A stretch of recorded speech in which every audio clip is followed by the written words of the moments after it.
Chapter 515, Golden Thumb Pavilion.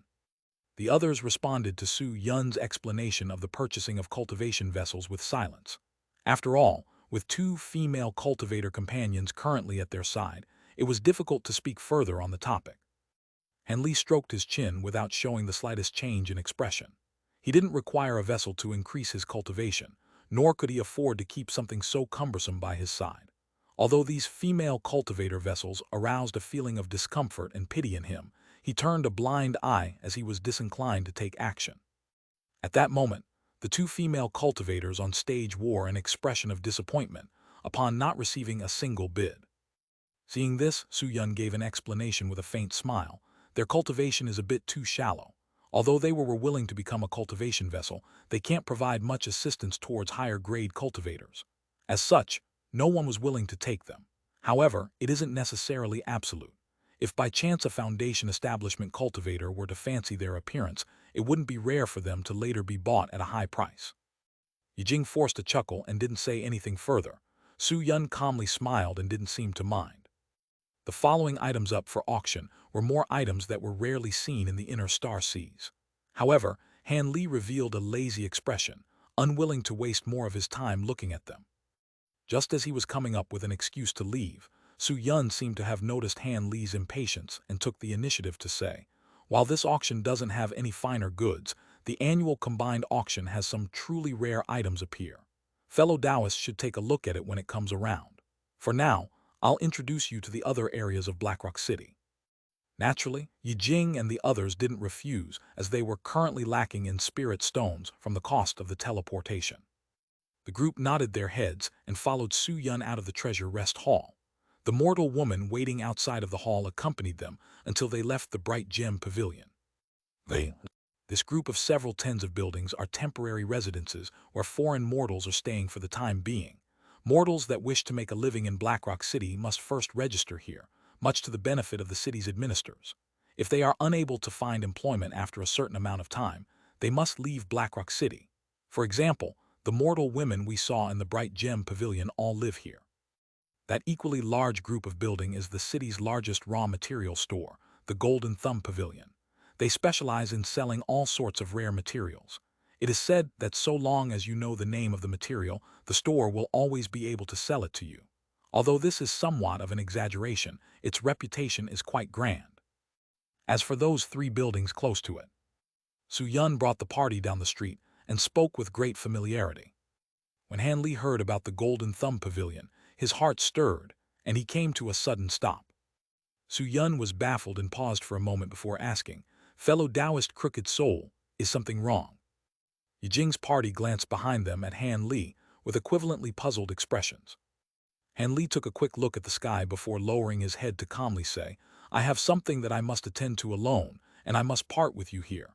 Perhaps we may see each other again should the future allow it." His voice carried an irrefutable tone. Su Yun and Yijing were surprised upon hearing this. They didn't wish for a high-grade cultivator such as Han Li to depart their party, but when they attempted to urge him to stay, a cold glint flickered from Han Li's eyes as his gaze swept past them, causing their hearts to tremble. Their words of opposition were involuntarily swallowed, and they could only murmur as they watched Han Li disappear into the Golden Thumb Pavilion. At that moment, the two bewilderedly glanced at each other with cold sweat dripping down their backs. The others at their side looked at the two with confusion, ignorant of what had happened. "That person," Yijing forced a laugh and thought to say something. "Since fellow Taoist Crooked Soul is unwilling to travel together with us, let's leave him be. It's his decision. Let us continue to take a look at another street." For some unknown reason, Su Yun hastily cut off Yijing and took the initiative to walk down another street. Yijing then suddenly heard a voice transmission from Su Yun. "Fellow Taoist Yi, that person's actions are an unfathomable mystery. Let us cut ties with him. Else, we may find ourselves inviting death if we're not careful. It turns out that fellow Taoist Crooked Soul's cultivation is far beyond ours. Let us not speak of this again." Yijing's expression changed several times upon hearing this. After taking another glance at the Golden Thumb Pavilion, he lightly nodded his head before following after them. At that moment, Han Li was already being guided by a delicate youth into an elegantly decorated room. Although the Golden Thumb Pavilion appeared to be one huge stone building from the outside, The interior consisted of many rooms, each specialized in selling all sorts of materials. Without the slightest of formalities, Han Li had entered the Golden Thumb Pavilion for the purpose of seeing the establishment steward. Were it any other cultivator, this wouldn't have been easily accomplished. But after revealing his true core formation cultivation, he was immediately brought to the esteemed guest lounge. Core formation cultivators couldn't be treated lightly, even in Blackstone City. After waiting for a few moments in the room, an old man with a common appearance walked in with a smile. Fellow Taoist's face is quite unfamiliar. It must be your first visit to the Golden Thumb Pavilion. I am the establishment steward, Li Zun. The old man cupped his fist towards Han Li. He was an early core formation cultivator just like Han Li. With a tone that was neither submissive nor overbearing, Han Li replied, "This is truly my first time here at your esteemed pavilion. Moreover, I have a few things I wish to consult fellow Taoist Li about. I hope you don't mind." "Please don't hesitate to ask. I will assist you to the best of my ability." Steward Li was quite imposing. Without asking Han Li any questions, he had already slapped his chest in a pledge and agreed. This forthright and impressive display left a positive impression on Han Li. However, the old man didn't possess the skill to see through Han Li's disguise techniques. He accepted Han Li's sickly appearance as a middle-aged man without the slightest suspicion. Han Li faintly smiled and directly stated his intentions without the slightest pretense. "I wish to purchase an ingredient for refining pills. However, I am only aware of its name from antiquity and have been unable to find it. I was hoping to try my luck by coming here and meeting with you, fellow Taoist Li." Li Zun inwardly let out a sigh of relief and replied with a beaming smile, "He, it is but a trivial matter, it is of no problem." He then changed expressions and coldly spoke in the direction of the door, "Servant, go fetch Gu Yu." Yes, the young servant swiftly ran off. Li Zun turned back to Han Li and smiled, "Please wait shortly, fellow Taoist. Although Gu Yu is only an qi condensation cultivator, he has done extensive research on ancient pill formulas and medicines. I'm certain that he won't leave you disappointed." Han Li wore a slight smile on his face and thought to say something else, when a streak of red light flew into the room. The red light circled once around the top of the room before accurately landing in the old man's hand. It was a seeking talisman. A strange expression flickered from Han Li's eyes as the talisman combusted inside the old man's hand. The steward stared at the fire in his hand before he extinguished it. He then raised his head to look at Han Li with a surprised expression. The old man's attitude suddenly became far more cordial. "I am truly lacking in manners. I didn't expect Brother Crooked Soul to have just arrived at Blackrock City today. This store owner should be treating you with the utmost respect." In that short moment, he had managed to discover Han Li's general origins, much to Han Li's shock. However, his expression maintained a calm smile, revealing none of his inner thoughts. Han Li played it down. "Fellow Taoist is too polite. I had to use many tricks in order to arrive at Wondrous Depths Island. I didn't mean to attract so much attention." The old man was able to see that Han Li didn't wish to further speak of the matter and tactfully changed the topic. He then chatted about a few interesting tales about Wondrous Depths Island, much to Han Li's interest. At that moment, a middle-aged scholarly man entered the room and deeply saluted the two. He respectfully said, "Gu Yu pays his respects to these seniors. Junior awaits your instructions." His appearance was elegant with a somewhat sophisticated aura. He had a long black beard and two shining black eyes. Li Zun nodded to him and beckoned him over. The old man commanded him with an indifferent expression, "This senior crooked soul has a few questions about ancient spiritual medicines. Answer him honestly." Gu Yu stood up straight and solemnly said, "As you wish. Junior will answer to the best of his abilities." If you enjoy the translation, please consider supporting the novel on Patreon. Every patron counts towards the translation speed goals, no matter how small. I've also started adding future chapters for preview. With enough support, I will be able to translate full-time and release 10+ chapters a week. Chapter 516, Demon Echo Grass. Foregoing any needless pretensions, Han Li bluntly asked, "Does fellow Taoist Gu happen to know about Thousand Leaf Dew?" "Thousand Leaf Dew?" Gu Yu paused for a moment before quickly replying in a mutter, "This name has a bit of an impression on me. Had you asked me about it a few years ago, I would have had no idea. In the past 2 years, this junior obtained an ancient record that happened to mention it. This junior happens to have a duplication of it on a jade slip. Would senior like to take a look at it?" Having said that, Gu Yu revealed a somewhat cautious expression. Han Li rejoiced and couldn't help but reveal excitement in his eyes. Suppressing the excitement in his heart, Han Li smiled and said, "It is even better that you have the records. If I do find it, then I must truly thank you." Gu Yu was also quite pleased. Being able to receive the favor of a core formation cultivator was a truly fortunate matter. He quickly patted down his body before taking out a yellow jade slip and presenting to Han Li with both hands. Gu Yu respectfully said, "This is the jade slip. Please examine it, senior." Han Li bluntly accepted the jade slip and quickly immersed his spiritual sense into it. In a mere moment, Han Li's expression changed from excitement to doubt and then contemplation.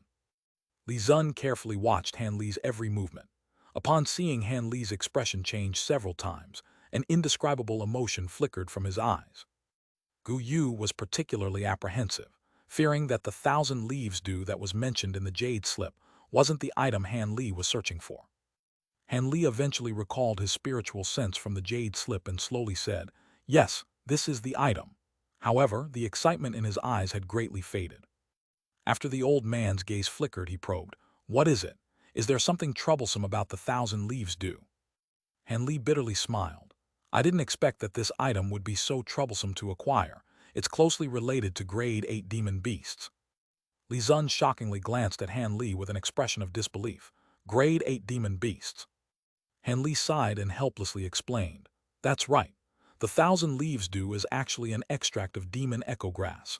To be more exact, from demon echo grass that grows close to grade 8 demon beasts." Li Zun was left speechless by Han Li's words. He naturally knew what demon echo grass was. It was something that often grew near demon beast nests, as it required long years of exposure to demonic chi to grow and sustain itself. However, demon echo grass found near the den of a grade 8 demon beast was an entirely different matter altogether. Although it was rumored that grade 9 and even grade 10 demon beasts had been sighted in the outer star seas, at the end of the day, they had only appeared in rumors. As for the old man, the highest grade demon beast he had seen at Blackrock City was a grade 7 demon beast, let alone a grade 8 demon beast. Li Zun saw that Han Li's gaze held a trace of astonishment and discouragement. Just what kind of precious medicine pill did he plan on refining to actually require such an incredulous material? After toying with the jade slip in his hand, he revealed a trace of hesitation before saying something to Gu Yu that surprised him. "This jade slip has some records that I may need to further examine in the future. Would it be acceptable for fellow Taoist Gu to give this jade slip to me?" Gu Yu paused for a moment and then frankly said, "If Senior has a use for it, then please feel free to take it." Seeing that Gu Yu was being quite agreeable, Han Li nodded his head and flipped his hand, summoning a small bottle and a talisman with a drawing of a small yellow sword on it. "As your senior, I naturally can't let you come out of this empty-handed. The bottle has some medicine pills that can increase your cultivation, and this is a treasure talisman. Go ahead and take them." Han Li then casually tossed the items over to him. "Many thanks for senior's generosity." After receiving the items, Gu Yu was unable to contain his joy and repeatedly thanked Han Li. To a chi condensation cultivator like himself, these items were truly precious. "Since Senior Crooked Soul has already bestowed treasures upon you, you may leave for the time being, Gu Yu." Li Su was quite shocked at Han Li's display of generosity, but he still remembered to dismiss Gu Yu with a calm expression. In the blink of an eye, they were once again the only two people in the room. "Is there anything else that I may assist you with apart from that matter? Please don't hesitate to ask." Li Zun spoke in an exceptionally forthright manner. "Since that's the case, there is one other thing that I wish to trouble you with. Might you be selling the horn of an agate beast?" Fellow Taoist came to the right place. Although agate beast horn is an exceptionally rare material, I managed to purchase 2 such horns last month. If fellow Taoist desires it, I can sell one to you right away." The old man clapped his hands with a smile and immediately gave the order for it to be delivered without a moment of pause. Pleasant surprise appeared on Han Li's face as he repeatedly expressed his thanks. Not long after, a young servant entered the room while carrying an exquisite wooden box on a silver plate. "Fellow Taoist, take a look. Does this agate horn fulfill your expectations?" Han Li solemnly nodded his head and reached out to the wooden box. As soon as he opened the box, blue light was released, revealing a half-foot-long spiral horn. The sharp horn shined with a strikingly brilliant blue light. Han Li then closed the wooden box with a satisfied expression. "Not bad. This will be quite suitable. Could fellow Taoist tell me how many spirit stones this will cost? Li Zun pleasantly smiled and said, this store acquired the horn for 5,000 spirit stones. Since fellow Taoist requires it, you only need to return the cost. Naturally, Han Li wasn't going to haggle over the price. He immediately expressed his thanks and took out the equivalent in mid-grade spirit stones before handing it over to the old man. The old man received the spirit stones with a wave of his sleeve and then asked with a wide smile, does fellow Taoist Crooked Soul have any plans in mind following his arrival on the island? Although fellow Taoist's magic power is profound, the demon beasts here are truly hard to handle. No small number of core formation cultivators have been seriously injured by tackling the seas alone. How about I introduce you to a few similar grade cultivators? It would be considerably safer if you were to set out to sea together. Han Li smiled upon hearing this. The purpose of the old man's courteous and friendly behavior from the beginning was for drawing him in. Many thanks for fellow Taoist Li's kindness. However, I must soon prepare to refine a few medicine pills, and after I consume the pills, I will have to enter seclusion for some time. I won't be heading out to hunt demon beasts in the near future. Han Li gave a smooth refusal with an embarrassed expression, but in truth, he was absolutely unwilling to travel out to sea with unfamiliar cultivators. Although a trace of disappointment flickered across his face, he immediately continued without a care. That is fine too. It is considerably safer to first increase one's cultivation and one's familiarity with the region. However, if fellow Taoist Crooked Soul does later wish to find companions, please don't forget about me. Han Li naturally agreed, and further chatted with the old man for a moment before taking his leave. The old man saw Han Li off at the building's exit before returning inside. Just as the old man sat down, he suddenly heard a voice calmly say, how about it? Will this person be useful to us?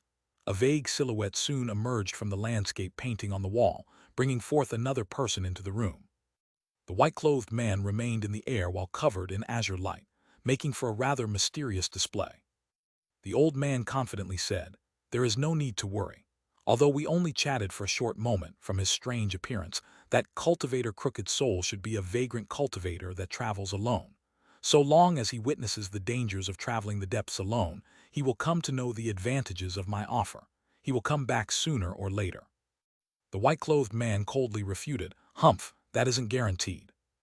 Li Zun shook his head. What? An early core formation cultivator can roam the depths and hunt demon beasts alone. The white-clothed cultivator grew silent before solemnly saying, he isn't an ordinary core formation cultivator. When you were chatting in the room, I was able to feel someone watching me for some unknown reason. Although he didn't glance in the direction I was hidden, I suspect that he was aware of my existence and only chose not to disclose it. The old man was stunned. He then bewilderedly said, are you not mistaken? Your concealment technique is something that even higher-grade cultivators are incapable of uncovering. Don't tell me that this Crooked Soul fellow is actually a late core formation cultivator. The white-clothed man doubtfully said, that's hard to say. It is quite possible that he cultivates an unusual cultivation art or possesses some peculiar treasure. After circling the room several times, the old man eventually frowned and said, leave it be. Regardless of whether this cultivator is exceptional or ordinary, we've already tried our hardest to befriend him. It was the correct decision either way. The white-clothed cultivator nodded in approval and spoke no further. If you enjoy the translation, please consider supporting the novel on Patreon. Every patron counts towards the translation speed goals, no matter how small. I've also started adding future chapters for preview. With enough support, I will be able to translate full-time and release 10+ chapters a week. Chapter 517, Island in the Mist. By the time the white-robed cultivator and the old man finished their discussion, Han Li had already entered a nearby miscellaneous goods store near the Golden Thumb Pavilion. He purchased a map of the local seas and information on the demon beasts that roamed around there before leaving. After finding a secluded area, Han Li started to look through the information. After only a cursory glance, Han Li unconsciously frowned. There were truly far too many dangerous areas in the vicinity of Profound Depths Island. Could it be that high-grade demon beasts often roam through these areas? As for the location of the famed depths, it wasn't too far away from the island. Han Li would be able to reach it after only flying half a month south at full speed. However, the depths were truly vast, spanning over 5 million kilometers of jagged, uneven territory. This was without even mentioning the territory's unfathomable depths, as no one had yet to truly explore its farthest reaches. After Han Li skimmed once through the Jade slip, he quickly put it away. Standing in place with a solemn expression, he lowered his head as began to think deeply. After an unknown amount of time had passed, Han Li raised his head, wearing an indifferent expression. He then directly flew out of Blackrock City without any further deliberation. Upon leaving the city, Han Li immediately turned into a streak of azure light and soared through the skies. Profound Depths Island was a medium-sized island, but apart from Blackrock City, the island was completely barren. Not a single village or town could be seen. For some unknown reason, it seemed that both cultivators and mortals weren't setting up residence on the other parts of the island. Han Li quickly flew away from Wondrous Depths Island. After raising his head to the skies and determining his direction, he headed north. Currently, he wanted to find an island where cultivators scarcely appeared. He didn't want to be in a crowded area and attract attention. As a result, he deliberately chose to fly far away from the Wondrous Depths. There weren't many cultivators in the seas around Wondrous Depths Island. In addition, all those islands had cultivators and mortals residing on them. Han Li didn't bother to stop at any of them and shot past them without regard. It was clear that the northern seas had far fewer cultivators as he had expected. After flying for about 12 days, he sparsely saw any other cultivators. And when he did encounter them, the low-grade cultivators would immediately veer out of his way, and high-grade cultivators would watch him with vigilance. Like other Demon Beast Islands, killing others for their treasures was a common occurrence. Han Li was particularly vigilant as well. After flying for another 2 days and finally seeing no trace of other cultivators, Han Li changed direction and started flying west. According to the map, there would be a few islands with small spirit veins in that direction. As the spirit veins on these islands were low-grade, and the distance from the Wondrous Depths was far, along with a complete lack of safety and other various reasons, very few cultivators resided there. In the case of mortals, they all took residence on the islands nearby Wondrous Depths Island, ensuring some degree of safety. Of course, Han Li didn't care about these conditions. He merely wanted to take a look and see if any of the islands were to his liking. About 30 kilometers ahead of him, Han Li spotted a small island. This would be the 4th uninhabited island with a spirit vein he had encountered so far. The island wasn't large, but its terrain was both uncommon and varied. There were barren landscapes, dense forests full of unknown trees, grasslands with beautiful flowers, and even a small mountain range. Han Li swept his spiritual sense over the island and found no traces of any other cultivators staying there. The spirit vein on this island wasn't low-grade. Despite its small size, it was actually a peak mid-grade spirit vein. While it couldn't be considered a top-grade spirit vein, it still released an abundance of spiritual qi. It seemed the reason why other cultivators had left this island alone wasn't due to the spirit vein, but rather the small island's exceptionally strange environment. However, there was something about the island that Han Li fancied in particular, the vast white mist that surrounded it. The mist wasn't natural. It was produced by a few nearby whirlpools. While the mist did cover the island's sides, it didn't surround it from above. Han Li was quite amazed by the sight, but when he dived into the nearby waters and saw the island from underwater, the source of the mist was made clear. At the bottom of the island, there were countless finger-sized holes along with thousands upon thousands of slender silver fish darting through them. While the fish appeared no different from common small fish, after catching one with his hands covered in spiritual power, Han Li discovered that it had no scales. Instead, it was covered in sharp spikes of silver bone. Had an ordinary person attempted to hold it, they would have been left with shredded hands. As Han Li looked at it, a thought suddenly came to mind: see shredder fish. This small fish is a low-grade 1 demon beast that lives in large schools and spouts water out from the surface of the sea as a source of enjoyment. The source of its ridiculous name is likely due to the iron-like spikes protruding from its body. With so many sea shredder fish in the island's vicinity, they were able to spout out enough sea water to completely cover the entire island in mist. It made for a rare sight indeed. If Han Li hadn't encountered a silverwing bird on his way and chased after it through the fog, he never would have found the island. He undoubtedly would have just brushed past the fog. Seeing a bit of sea mist in the distance was extremely common. After circling around the island several times, he quickly came to the decision to establish his cave residence on this island. What other island could possibly be more secretive and to his liking than this one. The small spirit vein was located on the island's 5-kilometer-long mountain range with a few sparse peaks, the tallest peak reaching 120 meters high. Being so small, Han Li didn't have the option for an expansive cave residence. Hence, he merely looked for a small valley at the bottom of the mountain range and started to tunnel through the stone. With Han Li's current cultivation, it was practically effortless for him to carve out a cave residence similar to his previous one. After a few short days, he managed to finish carving out the general outline of his new residence. Han Li was disinterested in carving out the finer details of his cave residence. Instead, he first set down a few formation tools that he had personally refined, covering both his cave residence and the mountain range in a spell restriction. At a distance, the mountain range could no longer be seen, and was instead replaced by a verdant forest. The illusory forest seamlessly bordered a nearby forest without the slightest flaw. From above, Han Li carefully examined the mountain range with chin in hand, and was left feeling somewhat uneasy. If a high-grade cultivator happened to pass through the mist like he had, this restriction wouldn't be enough to fool them.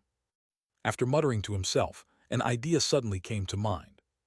Han Li directly flew back to his new cave residence, and quickly inspected the materials he had on hand before starting to refine some items in a secret room. 7 days later, Han Li emerged once more from his cave residence with a dozen sets of similar formation tools. These sets of formation flags and formation plates were extremely crude and by no means impressive, but after Han Li placed them at various areas throughout the small island, streams of mist began to wildly emerge from each of the formations. Soon, the new expanse of mist merged together with the existing mist of sea water to completely envelop the island, hiding it entirely from view. In this manner, any cultivators passing by would find it difficult to spot the island unless they were flying at a low altitude. After examining it from every angle, Han Li finally felt at ease. Although he had spent no small number of spirit stones to activate so many formations, he didn't care in the least. He was more than willing to bankrupt himself to avoid any potential disasters. Han Li then returned to his cave residence with the utmost speed, before hammering out some of the finer details of his cave residence, such as his insect room, herb garden, and so on. 2 days later, Han Li was sitting inside a stone room with a solemn expression. He was immersing his spiritual sense into the yellow jade slip that Gu Yu had given to him, carefully sifting through its content. With a twitch of his face, he extracted his spiritual sense from the jade slip and entered a state of deep contemplation. A moment later, he stood up and strolled around the stone room several times before wearing a heavier expression. He then clutched his storage pouch and took out a white jade box. Han Li gazed at it for a moment before slowly opening the box to reveal a few small, rainbow-colored beads. If you enjoy the translation, please consider supporting the novel on Patreon. Every patron counts towards the translation speed goals, no matter how small. I've also started adding future chapters for preview. With enough support, I will be able to translate full-time and release 10+ chapters a week. Chapter 518, Flame Mirage Moth. Han Li nimbly grabbed one of the beads within the box and held it between his fingers close to his eye. After staring at it for a moment, Han Li slowly closed his eyes and reviewed the image of what he had seen in the jade slip. The image was of a fist-sized pearl that emitted rainbow light and had over 10 smaller beads floating around it. Those smaller pearls appeared exactly the same as the one currently in his hand. As for the large rainbow pearl, it was the Heaven pill that he had seen shooting out of the Heaven Void cauldron. This strange image had appeared in the jade slip without the slightest description, provoking an air of mystery. When Han Li had swept his mind past the image in the jade slip he had acquired from Gu Yu, he had been astonished. It was for that reason he had decided to add on a treasure talisman as payment for the jade slip. Were it not for this, he would have only given Gu Yu the medicine pills at most. The jade slip possessed many bizarre images, but each of them lacked any kind of description. There were pictures of magic tools and treasures, as well as many demon beasts and ghostly monstrosities that Han Li had never seen before. After seeing the picture of the Heaven pill among them, he felt that these images must be extremely significant. Han Li carefully committed these pictures to memory and would treat them with great importance should he see them in the future. However, Han Li glanced at the beads in the case with a trace of awkwardness. There was no doubt that these rainbow beads had a strong relationship with the Heaven pill. Why else would they appear together in the image? After considering that the beads had been refined from Zenith Brilliance's skeleton, he suddenly recalled Zenith Brilliance's blooded spiders. Could it be that the Bone Sage's traitorous disciple had entered Heaven Void Hall with the spiders and acquired a Heaven Men pill? This was one possible explanation as to why Zenith Brilliance's bones had turned rainbow-colored and why they had formed into beads after being exposed to flames. From Han Li's experience with taking many medicine pills, the Heaven Men pill must have either not yet been fully refined, or its medicinal nature was so fierce that it required one to continue strenuously refining it after consumption. From these conjectures and its prominent appearance in the Jade slip, it appeared like these rainbow beads held a significant relation towards the Heaven Men pearl. Although using a cultivator's body as a pill furnace to produce medicine pills was rarely seen in the cultivation world, Han Li had personally witnessed this once before. The Black Fiend School's blood congealed 5 element cores was one particularly bloody and tyrannical example. But with all this being said, it was only Han Li's wishful thinking in the end. He wasn't about to rashly swallow them without further deliberation. With some further thought, he decided to leave this hidden room and head towards the insect rooms. His current insect rooms weren't as simple as they had been in Heavenly Star City. They were split into 5 stone rooms of differing sizes. Among 2 of these rooms were Han Li's 2 separate groups of gold-devouring beetles. One of the swarms had followed Han Li through Heaven Void Hall in a display of amazing strength, with the tens of thousands gold-devouring beetles having consumed no small number of iron-fair ants. The other swarm was made up of the 1,000 elites he had left in his cave residence at Heavenly Star City. Perhaps due to eating a great number of iron-fair ants, the tens of thousands of gold-devouring beetles appeared to be on the verge of reproducing. They'd already started to devour one another, much to Han Li's pleasant surprise. As for the other stone rooms, one housed Han Li's sole remaining blooded spider, while another room housed his perpetually sleeping weeping soul beast. The final room contained the gold-threaded silkworms he had acquired from Heaven Void Hall. Although Han Li had the Weeping Soul Beast's control pearl in hand, he had always felt hesitant about refining it and decided to put it away for the time being. Rather, his delay in refining it didn't seem to affect the spirit beast all that much. And Han Li's acquisition of the gold-threaded silkworms hadn't occurred on a whim. They had a position on the list of exotic insects despite being ranked quite low. Although they weren't a match for the blooded spider, they had a seldomly known second evolution. Given enough time, they could possibly evolve into a flame mirage moth.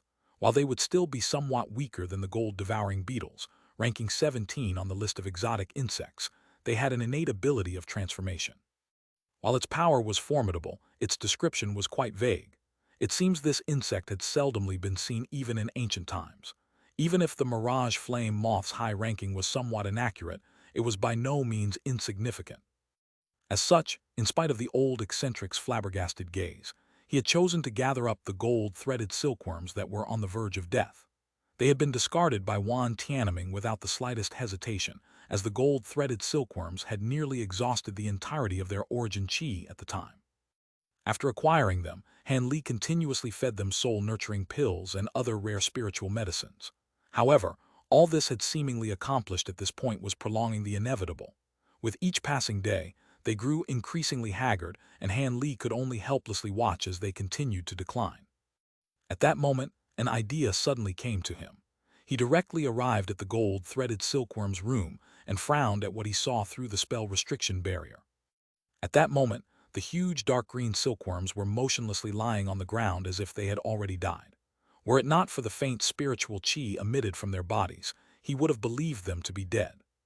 Han Li entered the room without hesitation and circled around the exotic insects for a moment before picking out the male and female silkworms with the strongest spirit amongst them. Afterwards, he took out 2 rainbow beads from the jade box and fed one to each silkworm before leaving the room. Han Li's thoughts were quite simple.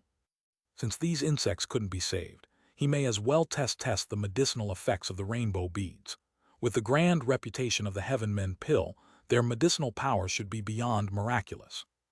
If these beads were as he had imagined and were truly Heaven Men pills, then he would stand to benefit even if the gold-threaded silkworms couldn't be saved.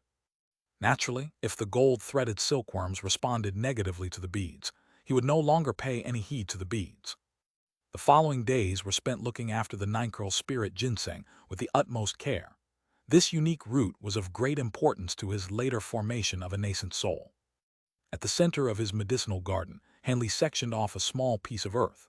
After placing down formation flags that he had specifically refined for the task, the surrounding soil became an impenetrable layer of golden stone. With this, he could finally place the ninth spirit ginseng inside with confidence. As for the ginseng's white rabbit spirit incarnation, it was still trapped inside a jade box. Han Li had no intention of keeping it there for long. After all, it could have a negative effect on the spirit ginseng if they were separated for too long. Han Li then brought the talisman-clad jade box into the medicinal garden and placed it at the spirit ginseng's side. After tearing off the talismans and opening the box, a streak of white light shot out of the box and circled around the ninth spirit ginseng before disappearing inside it. When Han Li saw this, he wore a knowing smile. It seemed the white rabbit incarnation was filled with trepidation since it had already been captured once before. It was quite timid. But when Han Li glanced at the ninth spirit ginseng's body, he began to ponder whether or not the green liquid would have any miraculous effects on it. He then put the thought aside for the time being. The spirit ginseng wasn't going anywhere, and the green liquid was required elsewhere. These tests would have to be saved for later. Furthermore, the green liquid might greatly increase the abilities of the ninth spirit ginseng, allowing it to possibly escape from the formation spell and leave him overcome with grief. This wasn't an ordinary plant, but a legendary divine medicinal plant. It was best to be careful.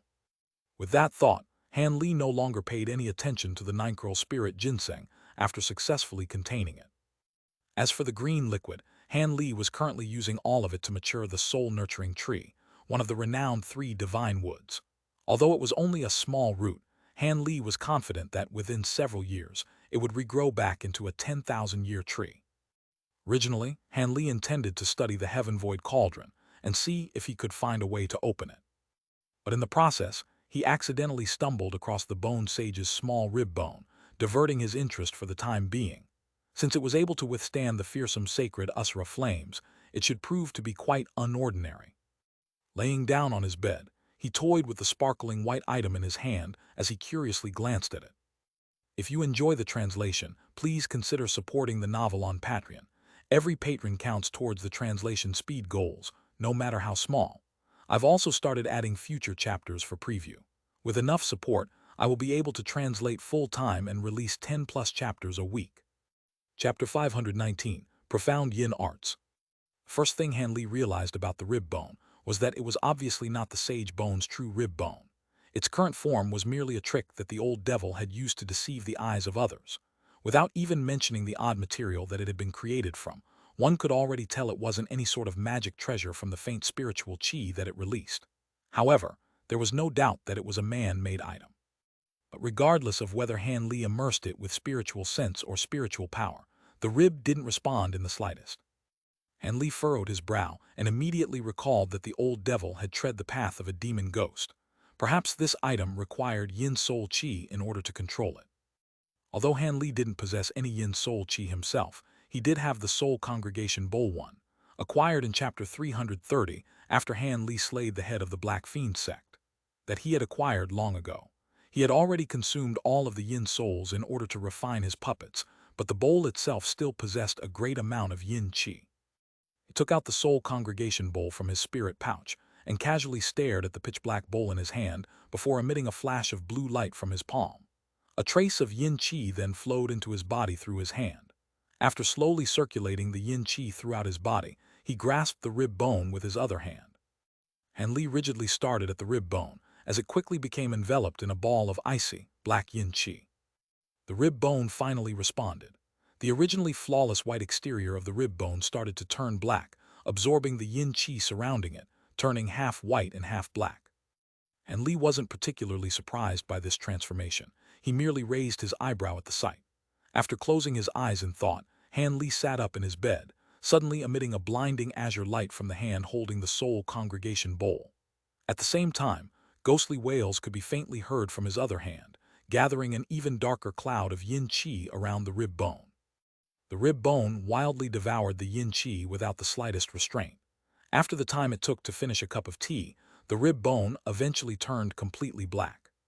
The bone suddenly began to release a low-pitched hum and emitted rays of pitch-black light, filling the room with a freakish, eerie aura.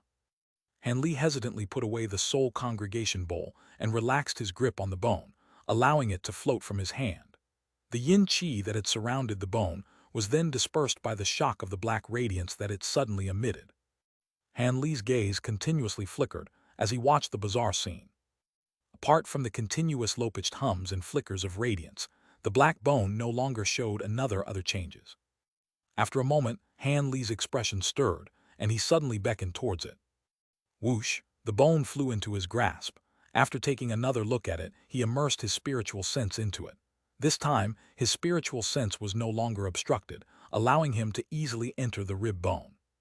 As a result, black light flashed before his eyes, revealing a stream of huge ancient characters and pictures into his mind. Jade slip, Han Li muttered with an expression of shock. The bone was some sort of unique jade slip, something that he had previously guessed. After restraining the excitement in his heart, he started to earnestly analyze the words within. Profound yin arts. Han Li read through the first half of the words and found them extremely familiar.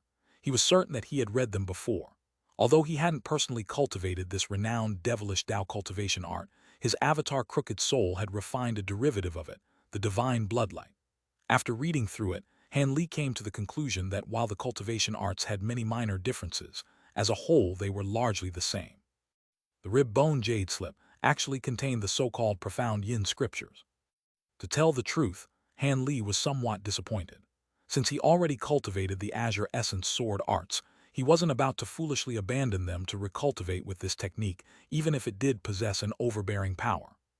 However, he didn't immediately withdraw his spiritual sense from the profound yin scriptures. The Devil Dao secret techniques that were contained in the second half were something that he could possibly cultivate. Soon after Han Li read through each of the unbelievable secret techniques, his original disappointment turned into surprise, then slight solemnness, and finally, excitement.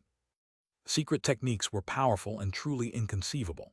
He was confident that once he cultivated the 9th layer of the Azure Essence sword arts and the suitable secret techniques of the profound yin scriptures, he would be able to escape from any nascent soul cultivator that crossed his path.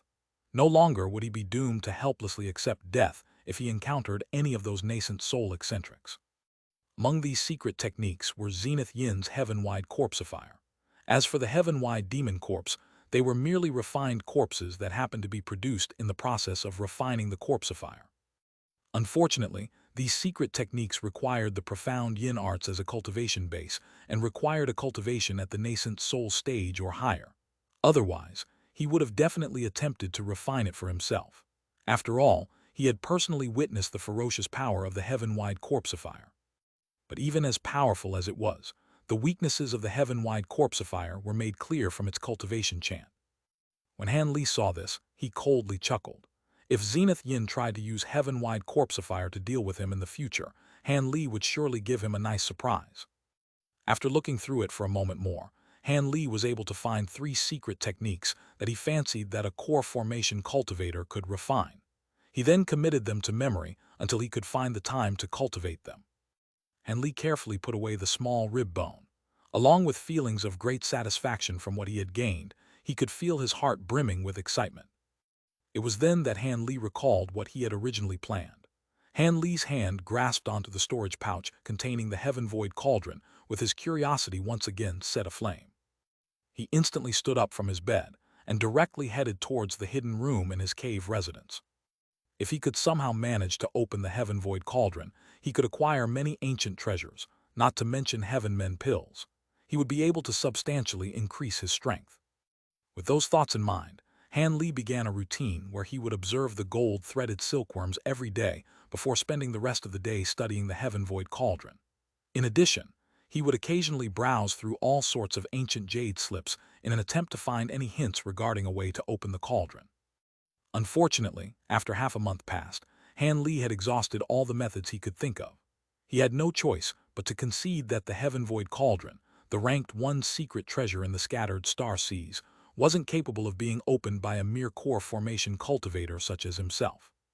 The cauldron was truly impressive. Be it heat, water, or any of the many treasures that Han Li had used, none of them were able to leave so much as a trace on the cauldron. Even a strike from his recently restored divine Devilbane lightning wasn't able to scratch the heaven-void cauldron. As for other unconventional methods of opening the Heaven Void Cauldron, Han Li had tried each, and every one of them to only be met with failure. In the end, Han Li could only place the Heaven Void Cauldron back into his storage pouch and leave the matter be. As for Han Li's suspicion that the Heaven Void Cauldron could be opened with the Celestial Ice Pearl, he didn't dare to test it. The Celestial Ice Flames were an existence that inspired fear even in nascent soul cultivators. He fundamentally had no thoughts of attempting to refine and control the pearl until he reached either the nascent soul stage or perhaps late core formation. Han Li was still able to recognize his own limits. During that half-month, the 2 gold-threaded silkworms that consumed the rainbow beads showed no reaction in the slightest. They remained entirely the same as if the beads possessed no medicinal qualities at all. As for the tens of thousands of gold-devouring beetles Han Li had brought back with him from Heaven Void Hall, they had already started cannibalizing each other en masse and were on the verge of laying new eggs, much to Han Li's delight. As of current, Han Li's next matter at hand would be tempering his 72 bamboo cloudswarm swords. He didn't plan on allowing the refined crystal that he had acquired on the path of molten rock to go to waste either. He wanted to temper traces of the crystal into each of his flying swords. While he wouldn't dare to proclaim his bamboo cloudswarm swords as indestructible after the inclusion of the refined crystal, the number of items that could damage them in this world would be very few. It would prove to be quite advantageous in his future battles against high-grade cultivators. However, processing the crystal was an extremely grueling process. As the item itself was an extraordinary material, Han Li reckoned that the crystal would require at least half a year to refine with the aid of formation spells. But if he were to run out of magic power halfway and interrupt the procedure, the crystal would be completely destroyed. This was no joking matter. Originally, he wouldn't have dared to make an attempt with his measly early core formation cultivation, even with the aid of spiritual medicines. However, he now had the myriad-year spirit milk. Although he had used a portion of it in his rush to Heavenly Star City, he still had more than enough to process the crystal. Since he would encounter no small amount of danger in the nearby seas, it was imperative that Han Li tempered his flying swords so that he may withstand any dangers that he encountered. If you enjoy the translation, please consider supporting the novel on Patreon. Every patron counts towards the translation speed goals, no matter how small. I've also started adding future chapters for preview. With enough support, I will be able to translate full-time and release 10+ chapters a week. Chapter 520, Metamorphosis Tribulation. Naturally, Han Li had already constructed a tool refining room in his new cave residence. After placing down another concealment restriction, he brought the refined crystal and myriad-year spirit milk into the formation before tightly shutting the door to the room. The other operations in the cave residence were smoothly taken care of by the huge ape puppets he had left outside while he remained in seclusion. A year silently passed in this manner before one day, something unexpected occurred. Without the slightest warning, a huge rumble suddenly reverberated throughout the cave residence, accompanied by a continuous earthquake. In addition, faint rolls of violent thunder could be heard from the outside.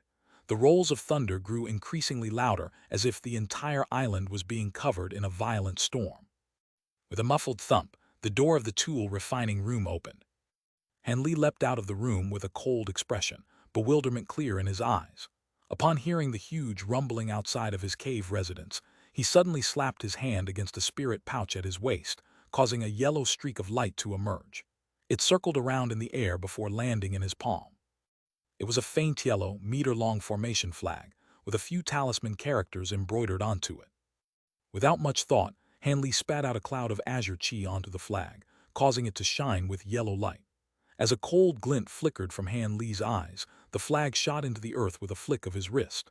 The formation flag dug into the earth in the blink of an eye and disappeared from sight. With a muffled incantation of varying tones leaving Han Li's mouth, yet another astonishing scene occurred. As Han Li continued his incantation, the ground and walls began to shine with golden light as if they consisted of raw gold. At the same time, the trembling and frightening rolls of thunder suddenly came to a halt, restoring everything back to normal. When Han Li saw this, his expression relaxed.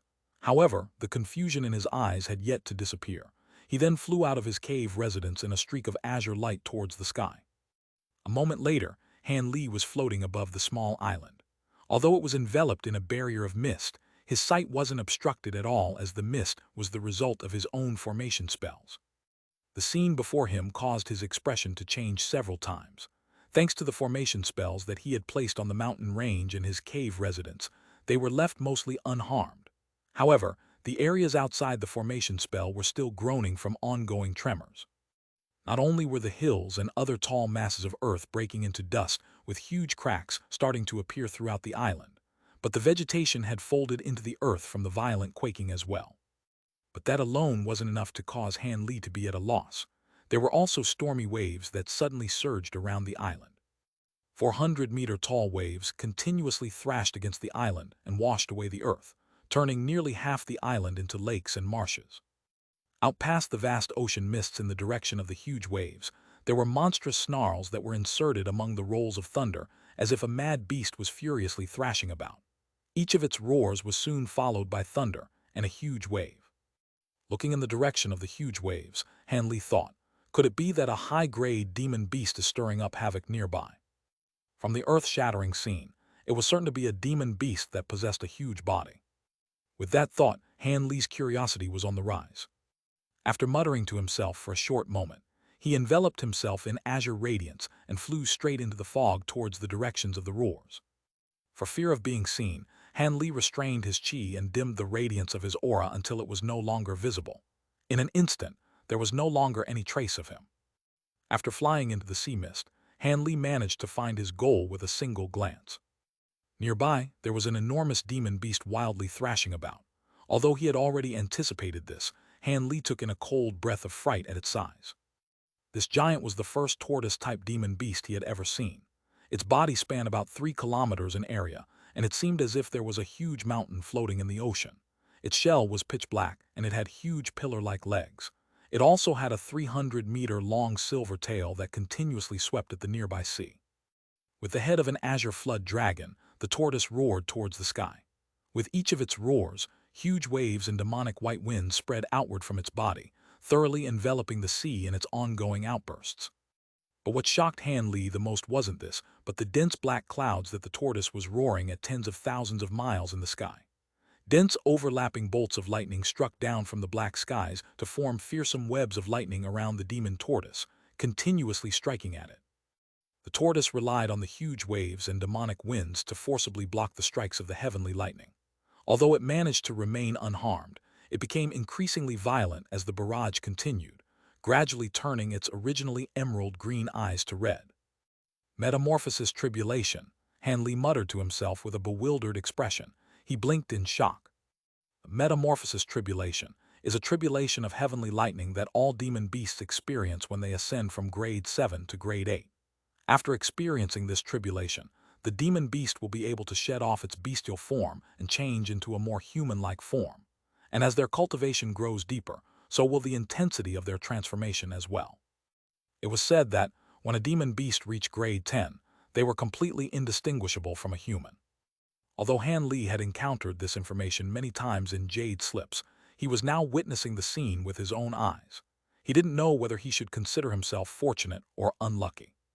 Its appearance could be considered fortunate as it answered Han Li's doubts about whether or not grade 8 demon beasts resided near Wondrous Depths Island. This gave him hope of finding Thousand Leaves due later on. Unfortunately, after its tribulation, the demon beast would likely set up its nest in the nearby water. Han Li had no interest in becoming neighbors with a grade 8 demon beast. It may be a grade 8 demon beast that had just ascended, but it would still be quite difficult for Han Li to evade its notice. It was still unable to find his cave residence while it was a grade 7 demon beast, but after it reached grade 8, its strengthened spiritual sense would pose a problem. Perhaps one day, the demon tortoise would arrive at his cave residence. When it came to enforcing their own territory, high-grade demon beasts weren't exactly known to be lenient. Could it be that I will have to discard my cave residence after having only just established it? Han Li flusteredly thought. The flying swords contained in his body began to shake with excitement. By the time he was forced out of seclusion, he had already finished tempering his 72 bamboo cloudswarm swords with the refined crystal. It had been significantly more difficult to process the refined crystal than he had anticipated.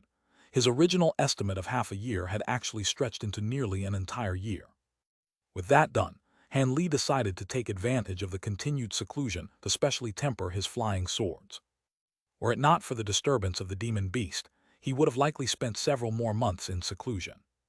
I should take this opportunity to launch a surprise attack while its origin chi is still greatly damaged after it finishes its tribulation. If I am able to kill it, it would be a cause for joy, but if I fail, I will have to leave the island. With that thought, Han Li's heart grew tense. But a moment later, he shook his head in rejection of the idea. Even when greatly weakened, he still wouldn't prove to be an opponent of a Grade 8 demon beast.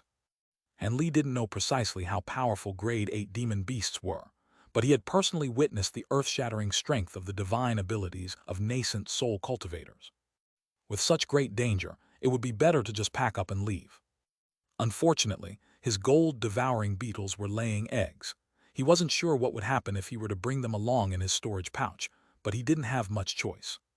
Han Li watched the lightning flicker against the body of the huge tortoise and sighed before returning to his cave residence.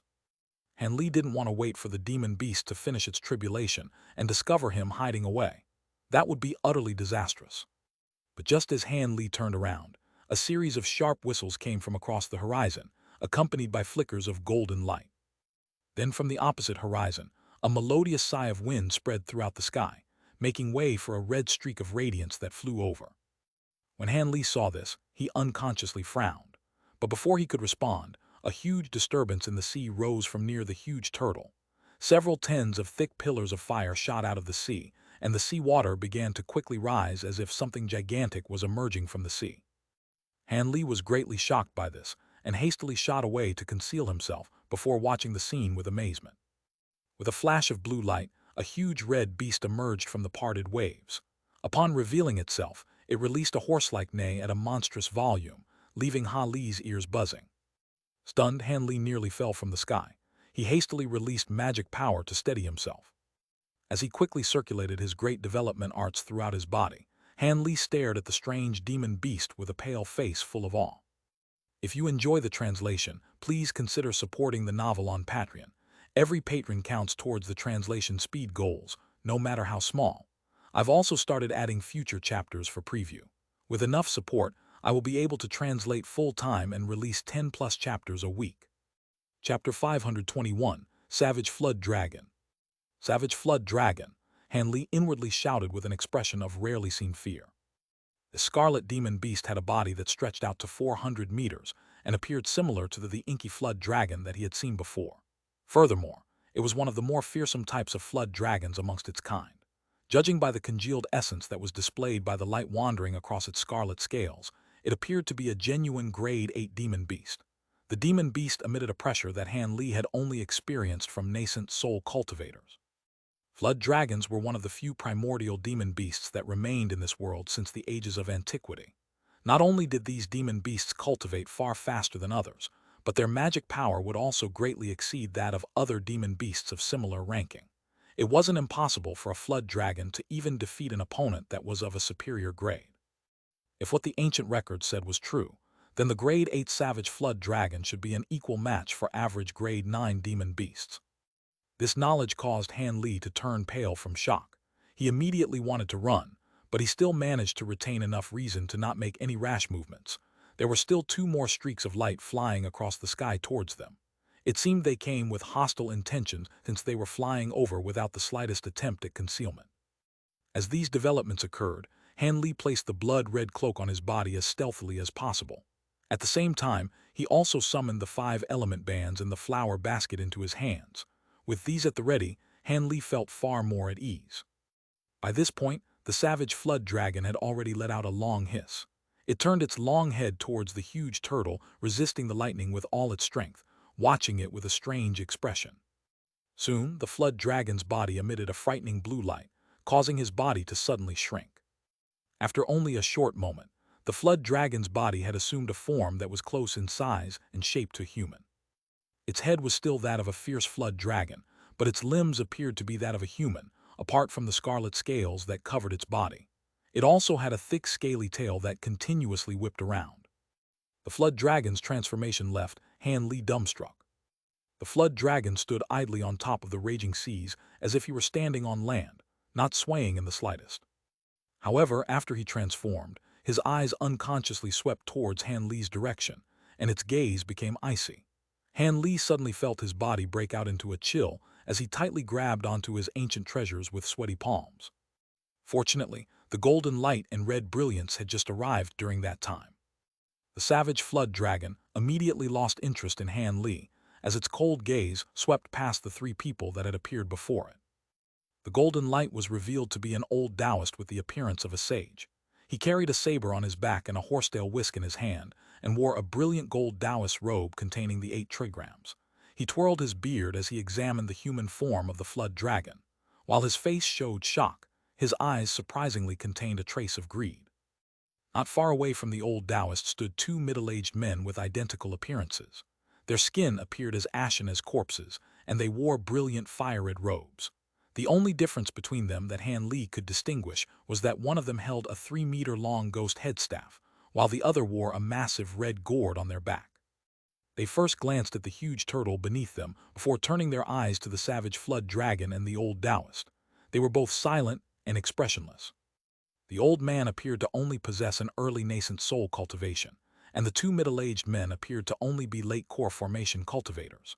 But Han Li was baffled to see that the 2 red-robed middle-aged men were able to face the immense pressure from both the flood dragon and the old nascent soul Taoist without showing the slightest fear. After the old man's eyes wandered several times around the two, he suddenly smiled at them and said, "Hee, I didn't think that I'd encounter the Hue brothers. This humble Taoist apologizes for not recognizing you sooner." The face of the red-robed man with the gourd on his back twitched. He then expressionlessly said, "We also didn't expect to find Senior Xianxia here. If Senior wishes to exterminate the 2 demon beasts beneath us, we would be glad to work together." When the old Taoist heard this, he felt gloomy. The flood dragon was an existence that was equivalent to a grade 9 demon beast. He wasn't so arrogant to believe that he could handle it alone. Were it not for the confidence he held in his incisive magic treasures, he wouldn't even consider fighting it.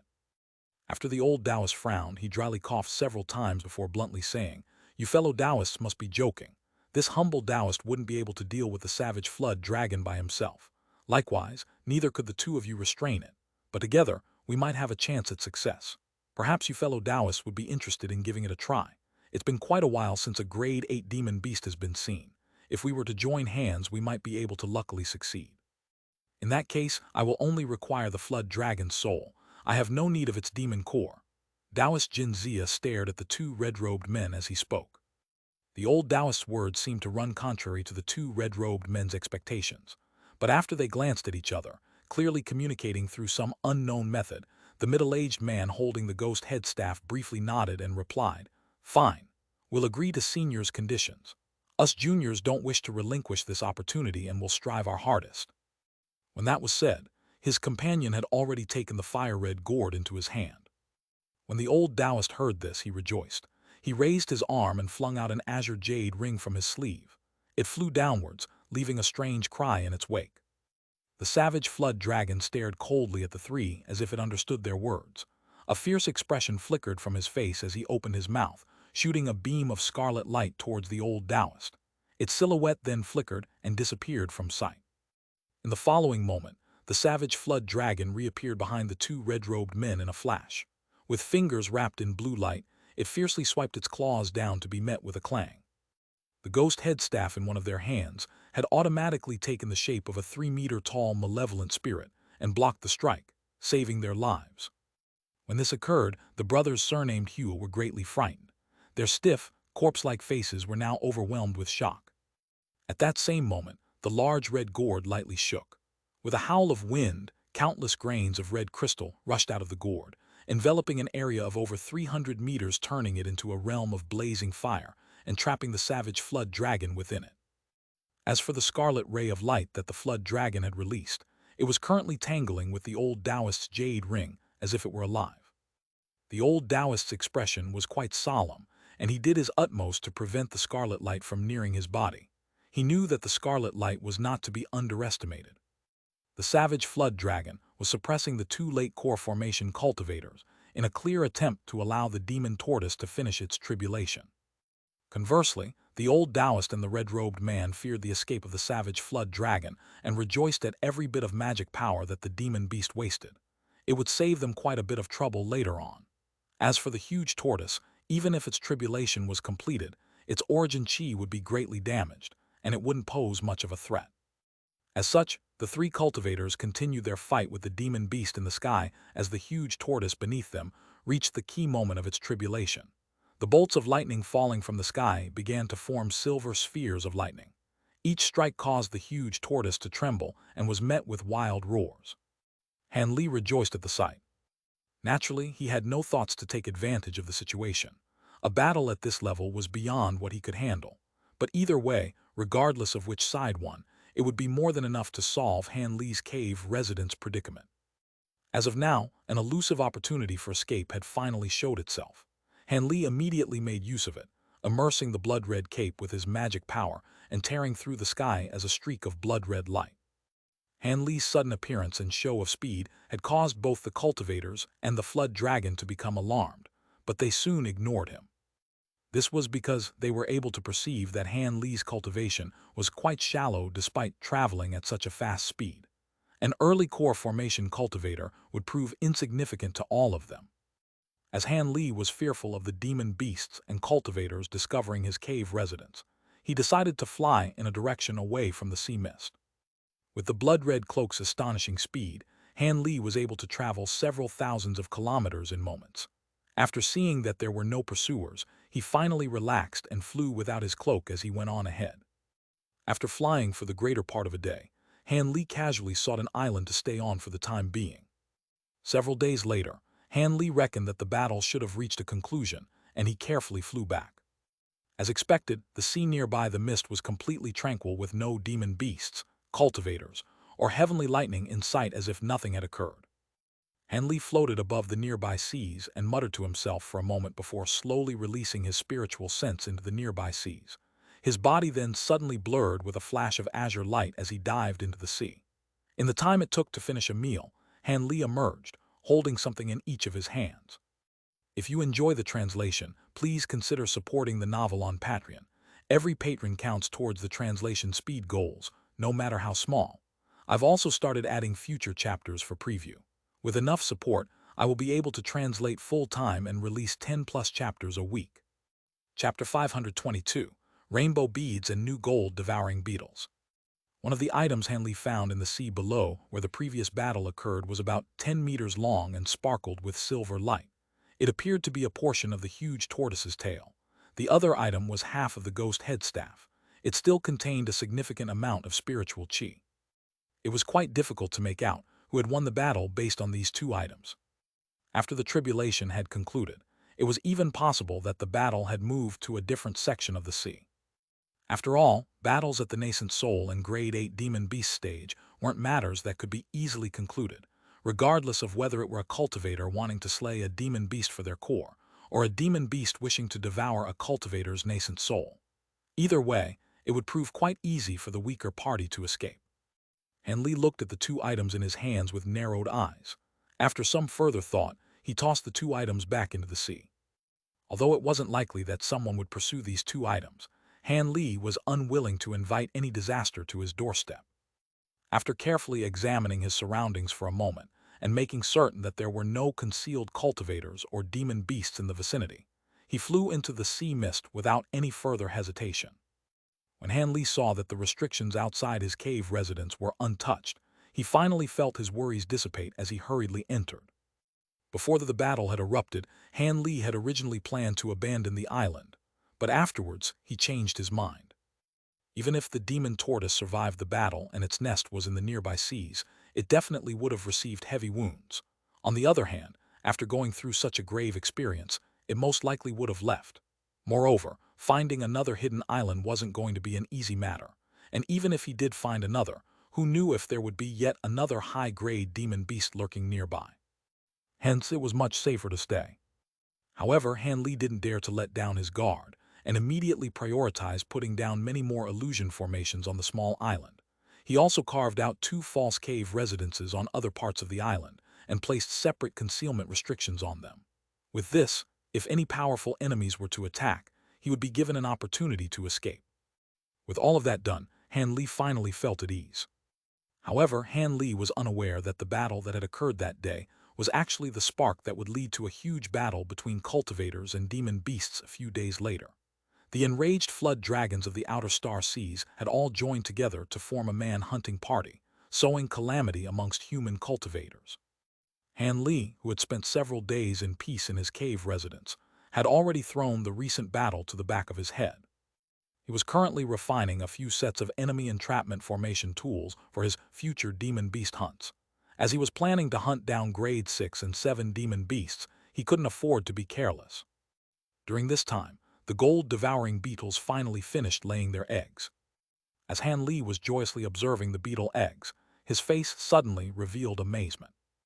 Although the eggs were shiny silver as expected, the eggs also had rather eye-catching specks of black on them as well. After looking at this, Han Li's first thought was that the gold-devouring beetles had somehow ascended in grade, but Han Li soon rejected this idea. Although the gold-devouring beetles were quite powerful, they were nowhere near as indestructible as the legends had described their matured form to be. There was no way they could have matured so quickly. Hence, after some further thought, Han Li recalled the countless ironfire ants that they had devoured. Could it be that the gold-devouring beetles had consumed so many ironfire ants that they underwent an unexpected mutation? Han Li's curiosity was piqued. However, from his previous experiences, it would take about a year for the eggs to hatch.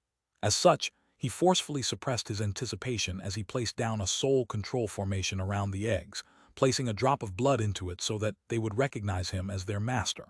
Afterwards, Han Li took a look at the gold-threaded silkworms while he was at the insect rooms.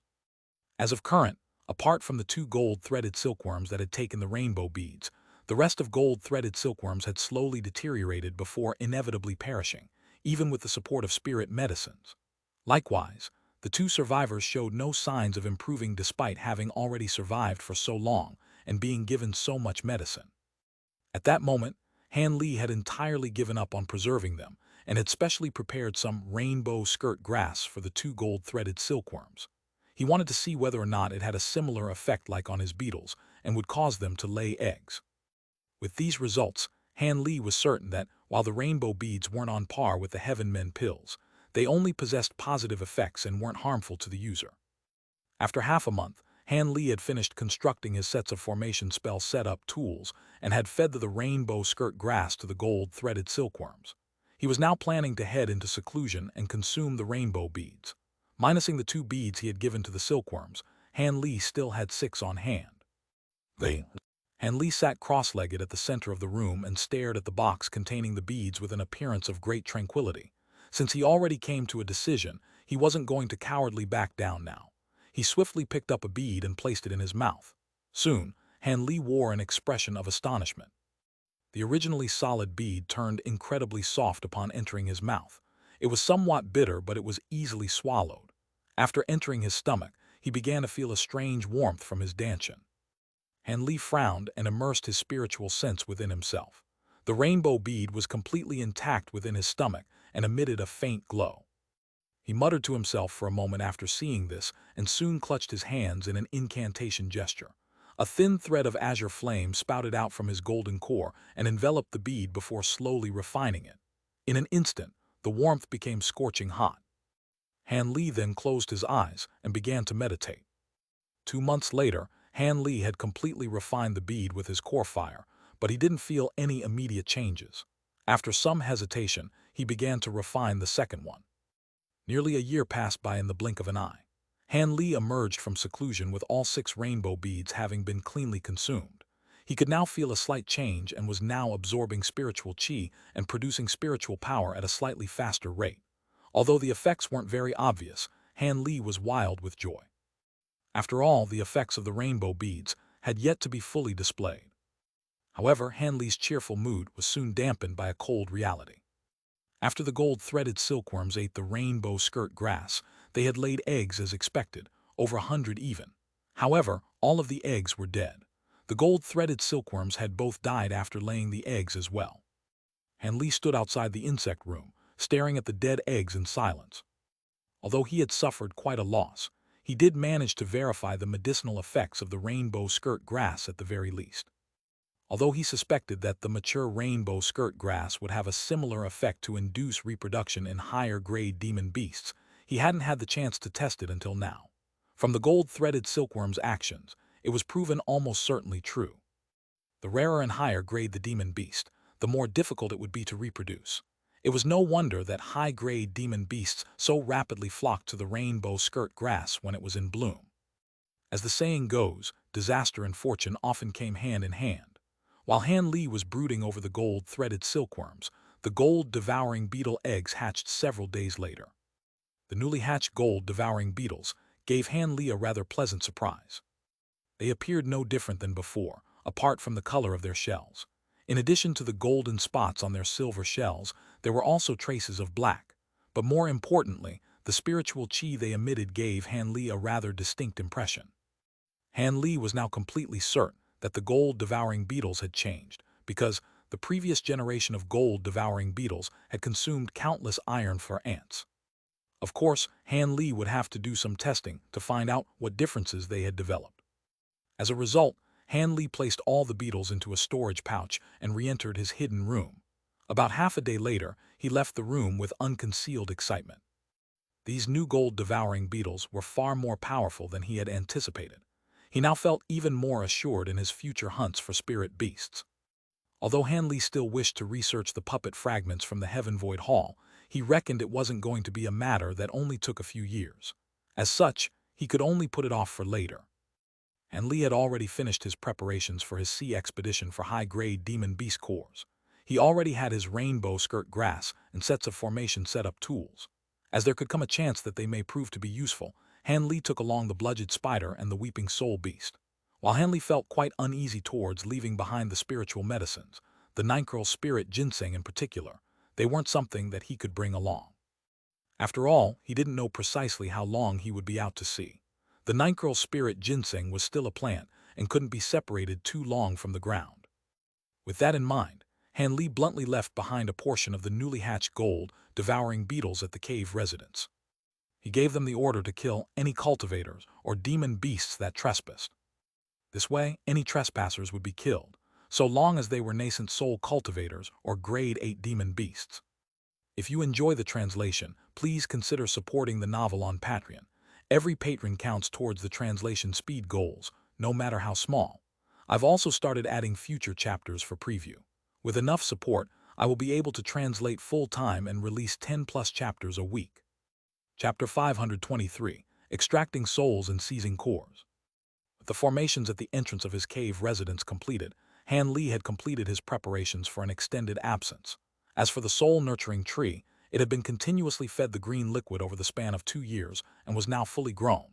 The tree was just like the gold lightning bamboo had been. It ceased growing after it reached the age of 10,000 years. It was completely unaffected by the green liquid after reaching that point of maturation.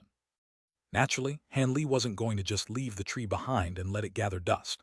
He carved the foot-long trunk into a dozen thumb-sized beads and strung them together on a golden thread before wearing them around his neck. This type of divine wood didn't need to be meticulously refined. One simply needed to wear it close to their body to receive its wondrous soul-nurturing and recovery effects. After dealing with everything in his cave residence, Han Li left his cave residence and quietly flew out from the mist surrounding the small island. With the rainbow skirt grass in hand, Han Li had no plans of heading into the depths. Not only did demon beasts of grade 8 and higher wander there, but cultivators gathered too. Such a place would be completely unsuitable for him to place down a spell formation and lure demon beasts into. So long as he had the rainbow skirt grass, any part of the nearby seas were all the same to him. As such, it would be better for him to find a secluded coral island instead. With that thought in mind, Han Li got his bearings before shooting off into the west, disappearing in the blink of an eye. A month later, Han Li stopped above a fire-red coral reef. On his way here, he had already spotted many coral islands, but for fear of being too close to his cave residence and attracting trouble, he ignored them and continued flying. Although this reef was so small that it couldn't be called an island, it was more than enough for the purposes of planting rainbow skirt grass. Han Li decided that this would be the location of his first hunting grounds. Currently, he had already placed down 4 spell formations near the coral reef, tightly encasing the nearby surroundings. All that was left was to carefully place the rainbow skirt grass at the center of the magic formations. Since he wanted to attract grade 6 demon beasts, he needed to mature the rainbow skirt grass to 400 years old. It would require a month's worth of time to acquire enough green liquid to mature the rainbow skirt grass to that age. However, he wasn't going to be able to spend that time idly. The first 3 blooms of the rainbow skirt grass attracted a few low-grade demon beasts from him to practice on.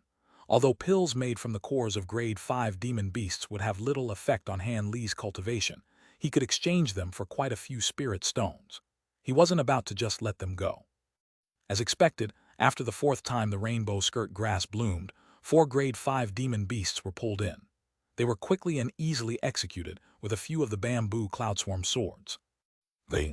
Gazing at the rainbow skirt grass with 3 uncurled leaves, Han Li let a long breath before carefully poured the green liquid on top of the plant.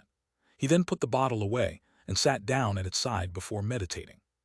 When the 3rd day had passed, the rainbow skirt grass uncurled its 4th leaf, releasing its demon-luring scent. Han Li had spent the past 2 days honing his strength in silent meditation. Although killing grade 5 and 6 demon beasts should pose no problem to him, at the end of the day he was still a lone person deep at sea. It was better to be safe than sorry. The effects of the rainbow skirt grass wasn't always consistent. In the past, he had attracted a grade 7 black dragon, nearly bringing about his death. He was forced to sacrifice a rather valuable spell formation in order to make his escape.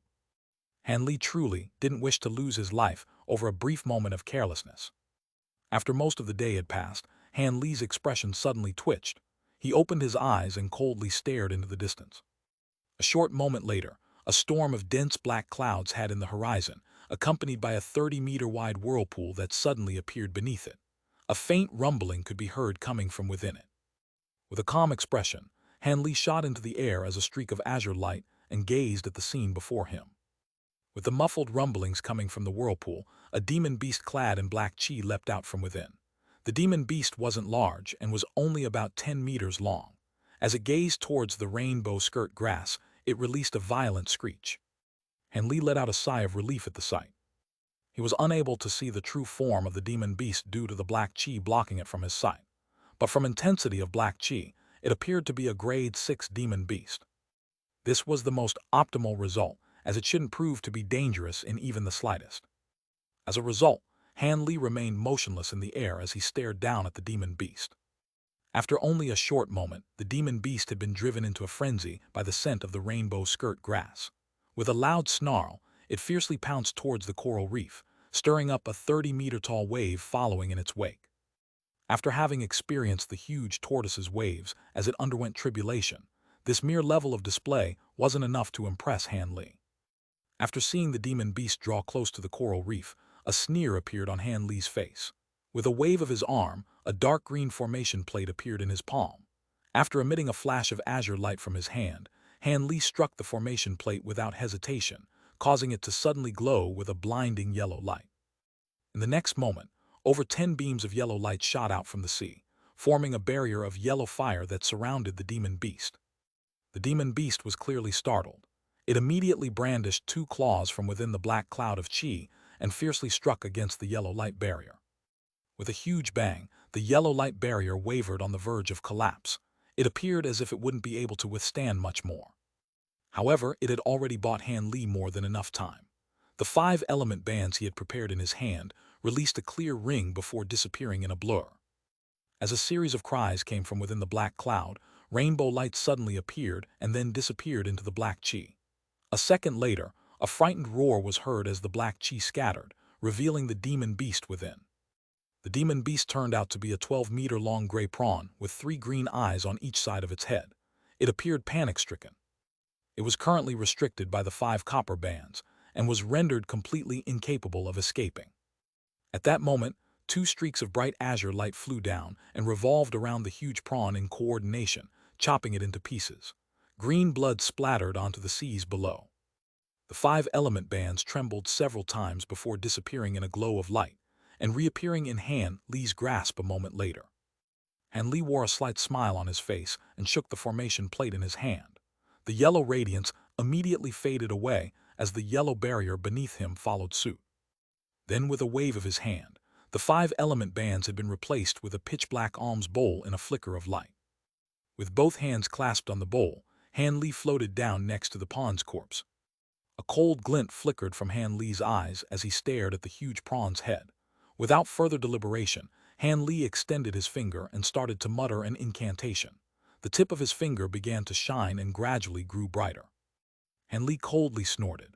Several thin white strings shot out from Han Li's finger before piercing into the huge prawn's skull. Then, with a shake of his finger, the white strings pulled out a fist-sized orb of green light from within the prawn's head and brought it towards the soul congregation bowl.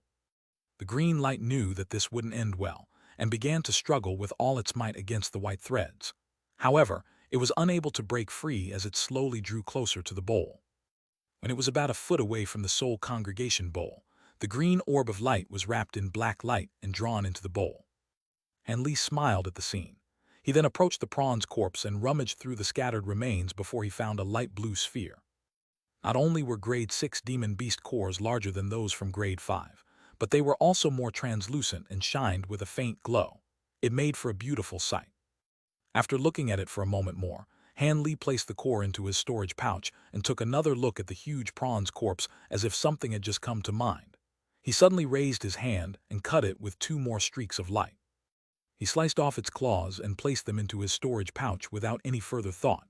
Afterwards, he shot a small fireball at the corpse, turning all of the remaining pieces into ashes. Han Li calmly flew back to the rainbow skirt grass and went back to sitting down cross-legged. He was confident that the nearby seas didn't only have one Grade 6 demon beast. Now, he just had to calmly wait until the next one arrived. If you enjoy the translation, please consider supporting the novel on Patreon. Every patron counts towards the translation speed goals, no matter how small. I've also started adding future chapters for preview. With enough support, I will be able to translate full-time and release 10+ chapters a week. Chapter 524, Spying. 7 years after Han Li began harvesting demon beasts, a group of cultivators with varying cultivations were slowly flying at a low altitude in a region of the outer star seas. They would occasionally glance around as if they were searching for something. The group of cultivators were at Foundation establishment, apart from their 3 leaders. One of their leaders was a mid-core formation, while the other 2 were at early core formation. A middle-aged cultivator with a yellowish complexion impatiently asked, "Brother Q, is that Grade 6 demon beast truly nearby? We've already searched for several days and we even expanded our search perimeter. Isn't it likely that the information is wrong?" It appeared he was talking to the gaunt old man that wore a solemn expression at his side. The old man was the highest-ranked cultivator in their party, the sole mid-core formation cultivator. The old man indifferently replied, "Don't be impatient, fellow Taoist men. The information we received was but an approximate location. It is also quite common for the location to change after several days. And even then, following this information is better than just randomly roaming the seas. I am confident that the intelligence vendor wouldn't have dared to swindle me." The third core formation cultivator, a large man with a fiendish face, suddenly said, "The demon beast might have already left the area, or perhaps its nest doesn't lie in this area." "Impossible. This is a rare vivid glass beast. We've swept our spiritual sense in the nearby seas and spotted the beast's most beloved food, the tricolored seaweed. Its nest must be nearby." The gaunt old man spoke with a tone of certainty. Because the 2 core formation cultivators seemed to hold the old man in high regard, they said no more. Instead, they continued to sweep their spiritual sense in every direction. As for the Foundation establishment cultivators behind them, most were either their disciples or younger relatives. As such, none of them dared to intrude in their conversation. Under the lead of the 3 core formation cultivators, the group continued to search for the rest of the day. Unfortunately, they found absolutely nothing. By this time, the old man begun to frown. Originally, when one stayed near the depths, even if their gains were infrequent, one could still acquire 4 high-grade demon cores a year. But now, ever since we left the depths, we've only encountered 2 high-grade demon beasts, and even worse, we failed to acquire their cores. The cultivator surnamed Min grumbled as if he had a bellyful of grievances. "Enough, brother Min, you should be aware of the circumstances in the depths. If we were to go to there now, we would only be going to our deaths, rather than hunting demon beasts." With a face pale from trepidation, the man with a fierce appearance said, "It is still truly abnormal. The depths were a place where you could make a living if you were clever and avoided the center region. But 2 years ago, ever since the demon beast insurrection started, the entire depths became a restricted area. High-grade cultivators that commonly roamed the depths never returned. And in the past year, several nascent soul eccentrics joined hands and explored the center region of the depths. But as a result, they turned tail and fled, perhaps due to having encountered unbeatable odds. Even then, Master Four Paths was the only nascent soul cultivator able to return alive. It seems Wondrous Depths Island won't be able to last much longer. The bony old man was silent for a moment before his face twitched, saying, "Fellow Taoist Chuan's words do hold reason. Although the demon beasts of the depths can still be considered docile as they have yet to head out of the depths, who knows when they will attack in an overwhelming force. This isn't something that is impossible. We have no choice but to come up with a response." It seems the old man was extremely concerned about the situation in the depths. The cultivator surnamed Min bitterly smiled with a face of helplessness, but as of current, the Star Palace is busy fighting with the Starfall Coalition on the other side. The transportation formation will only accept arrivals, not departures. Even if we want to leave, we can't. Humph, that isn't certain. The fierce-looking man wore an expression of disagreement. Oh, could it be that Brother Chuan has another way? The cultivator surnamed Min appeared astonished, but soon his interest was roused. The man lowered his voice and spoke with a mysterious tone. He. There is no other way. I merely heard that there were people at Wondrous Depth Island selling displacement talismans at high prices. Although there aren't many, there are people that have already returned to the inner star seas. There is such a thing. Then how about we? The cultivator surnamed Min rejoiced. He thought to further pursue the matter, but the bony old man interrupted him with a snort. Stop dreaming. Even if you manage to acquire the displacement talismans, do you truly dare to return to Heavenly Star City? It is even more dangerous over there. You will certainly be dragged into the conflict if you are to return. Although the demon beasts of the depths are behaving abnormally, it is still completely normal outside the depths. If something does truly happen, we only need to find a desolate island and conceal ourselves there. That would be far better than returning and being dragged into a war. A strange light appeared in the old man's eyes, as if he had spent a long time thinking on the matter. When the two heard this, they stared at each other for a long while. While they felt that the old man's plan was quite crude, they believed it to be practical. Just when the two thought to discuss the matter further with the old man, they suddenly heard a rough, strange roar in the distance along with a chain of explosions. The vivid glass beast. The two early core formation cultivators glanced at each other and yelled out the demon beast's name at nearly the same time. Pleasant surprise was displayed on their faces. The bony old man's face grew stern. He coldly said to the two, "That is the vivid glass beast's cry without a doubt, but it seems someone found it before us. We're going, but conceal yourselves. We'll be acting with discretion." After the two tacitly nodded their head, the three core formation cultivators flew out as streaks of light. But on their way there, they disappeared without a trace. As for the Foundation establishment cultivators, they immediately chased after them with nervous expressions. After a short moment, the three core formation cultivators silently arrived at a coral reef island several kilometers away. It was where the thunderous demon beast's cry had come from. However, what they saw was beyond their expectations. There was a sea beast with a sparkling, transparent body that was trapped in a red light barrier. The demon beast's body was about 10 meters long and had countless milky white threads hanging from its body. In a dire attempt to cut through the red barrier of light, it continuously rammed its body against it. However, this wasn't what the three cultivators were concerned with. They were focused on something else entirely. There was a youth wearing faint blue robes above the small island. He stood motionlessly in the air with his hands behind his back. His face wore a leisurely expression. The cultivator with the fierce appearance excitedly said in a voice transmission, "Brother Q, that person is only at early core formation. Shall we attack?" A malicious glint appeared in the old man's eyes. However, he managed to suppress his desire to attack and cautiously said, "Don't rush. We'll first take a look around to see if there are any other cultivators hidden nearby. Let's make sure there are no traps." The cultivator surnamed Min was also quite careful and called a matter to attention. "Fellow Taoist Xuan, Brother Q makes sense. It seems quite suspicious for an early core formation cultivator to dare to trap a vivid glass beast by himself. There may be other mysteries at play." When the fierce-looking man heard this, his heart trembled and he hastily swept his spiritual sense around the vicinity. However, he was unable to find anything. At that moment, the blue-clothed youth struck. With a single wave of his hand, 7 streaks of azure light shot out from his palm. The streaks of light circled once in the air before combining into a huge azure sword that was over 30 meters long. The sword cleaved down, sending a deep reverberation through air. The vivid glass beast seemed to perceive the sword's fearsomeness, and spat a white crystal orb at it. The crystal orb swelled to 3 meters wide after it left the demon beast's mouth, and moved to intercept the huge falling sword. The sword didn't change speed in the slightest, and emitted a faint roll of thunder as it continued down. It then met the crystal with a large bang. For a single instant, the huge sword appeared indistinct. Whoosh! With a flash of azure light, the huge sword then disappeared without a trace, and reappeared atop the vivid glass beast as it continued to cleave down. The demon beast then hoarsely shouted in fury, as its countless white threads joined together to meet the strike in an attempt to preserve its life. Crunch! The huge sword chopped through the vivid glass beast's head without the slightest resistance, splattering green blood all around. The 3 core formation cultivators were left amazed at the sight of the youth slaying the beast in a mere instant. Was that really a vivid glass beast?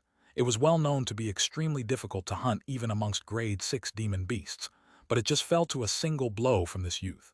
Inconceivable. Could it be that he wasn't at the early core formation stage, but was rather at the late core formation stage? After repeatedly using their spiritual sense to sweep past the youth as he looted the beast corpse, they confirmed that he truly was but an early core formation cultivator. While victory against the grade 6 vivid glass beast would be certain with the 3 of them combined, it would be impossible for them to slay it with the ease displayed by this youth. Could it be that this youth was a tiger in disguise? Could he be concealing his true cultivation with a hidden technique? Suspicions began to surge within their minds. If you enjoy the translation, please consider supporting the novel on Patreon. Every patron counts towards the translation speed goals, no matter how small. I've also started adding future chapters for preview. With enough support, I will be able to translate full-time and release 10+ chapters a week. Chapter 525. A fearsome and resounding reputation. Brother Q, do we attack? It seems like he's really alone. The fierce-looking man's voice held a trace of nervousness. The gaunt old man stared at him with a doubtful expression, but didn't reply. When the 3 saw the youth take out a black alms bowl and start to extract the vivid glass beast's soul, their expressions greatly changed with a trace of fear appearing within their eyes. The cultivator surnamed Min saw the old man's hesitation and couldn't help but frown. He probingly said, "This person is quite odd. How about we leave him be? There is no need to provoke any mysterious characters." As the 3 had managed to survive in the scattered star seas for such a long time, they were naturally very cautious people.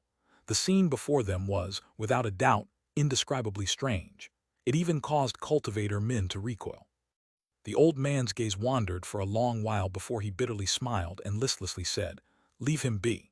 This is no longer a matter of choosing to attack him, but rather how we will leave here alive." These words caused the fierce-looking man and cultivator Min to freeze. They were fully aware of the old man's temperament and knew that he wouldn't say something like this without reason. As such, they soon revealed astonishment. The old man licked his lips and spoke with an agonized whisper. "You two might not have noticed, but doesn't this person resemble the recent rumors of that devil?" Devil, then could he be? So it was him. The 2 immediately let out a cry of alarm. Their faces were aghast. The old man solemnly muttered as if he were speaking to himself, "Absolutely. He appears young, can release several flying swords, and moreover his sword light is azure, just like the rumors." The fierce-looking man's complexion turned white. He said with a trembling voice, "Wasn't that person also well known to use a swarm of flying insects? He hasn't revealed them since we've arrived. That can't be a coincidence." It appeared he had been shaken stiff by the old man's words. Cultivator Min turned slightly green and sent out a voice transmission in a whisper. "Brother Q's words are correct. This devil ordinarily reveals himself to be at early core formation and is fond of extracting the souls of demon beasts. The reason why he hasn't released his flying insects should be that he didn't feel the need to." "You're saying that this guy is the rumored insect devil? Then why are we still here? If we face him, we're certain to perish." The fierce-looking man appeared to be panic-stricken. The old man managed to regain his calm and said, "Don't lose your head. Even if it truly is the insect devil, his attention was occupied with the vivid glass beast when we arrived. As a result, we had remained undiscovered.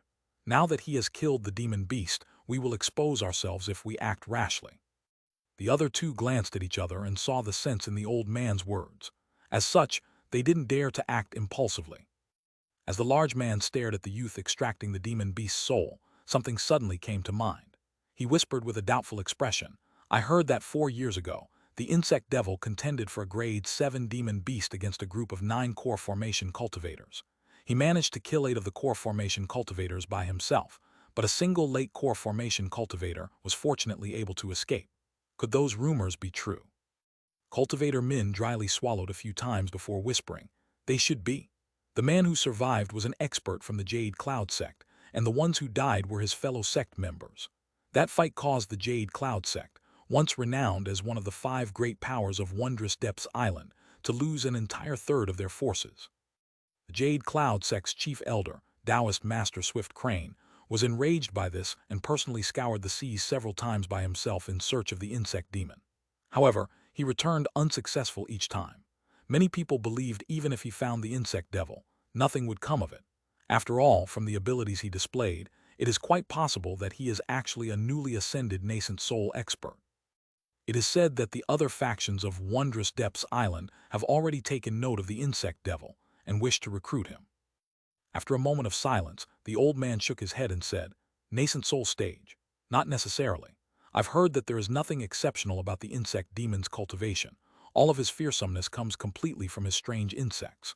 It was said that on the day of that battle, he hadn't used any magic treasures and merely released countless flying insects, devouring the many core formation cultivators alive without even lifting a finger. That was how he received the name of Insect Devil." Cultivator Min persisted. "However, Brother Q also saw that he didn't use his insects and was able to kill Vivid Glass Beast in a single strike. Even late core formation cultivators would find it difficult to replicate this feat. Surely he must be a disguised nascent soul eccentric." The old man still disapproved and thought to further speak when the fierce-looking man at the side interrupted him with a helpless tone. "Fellow Taoists, it makes no difference for us whether or not he is a nascent soul cultivator. It is almost certain that he would be able to kill us with great ease. Even we are fearful of his evil reputation. It is said that all cultivators who encountered the insect devil were all devoured by his insects. The number of cultivators that have fallen by his hand is no less than 100. In the last 2 years, this devil has already become a topic of fear." Cultivator Min appeared even more unsightly after hearing this. His gaze fell onto the blue-clothed youth and he let out a long breath before saying, "The insect devil is truly vicious and bloodthirsty. It should be true without a doubt. There were no small number of cultivators that had been killed for their treasures, and all claim it to be the work of this devil. And to think we came knocking on his door." His voice was filled with regret. When the old man heard this, his face also became unsightly, but he spoke no more. He was also greatly fearful toward the evil reputation of the insect devil. In the following moments, the 3 ceased to use voice transmissions and silently watched the youth's every movement. They wished for him to quickly finish dealing with the demon beast so they could get away as soon as possible. At that moment, the blue-clothed youth finished drawing out the soul of the vivid glass beast into the black alms bowl. He then rummaged through the demon beast's corpse for a white demon core. At that moment, the youth suddenly raised his head and glanced around. When the 3 saw this, they all held their breaths and kept their bodies perfectly still. However, the situation developed contrary to their wishes.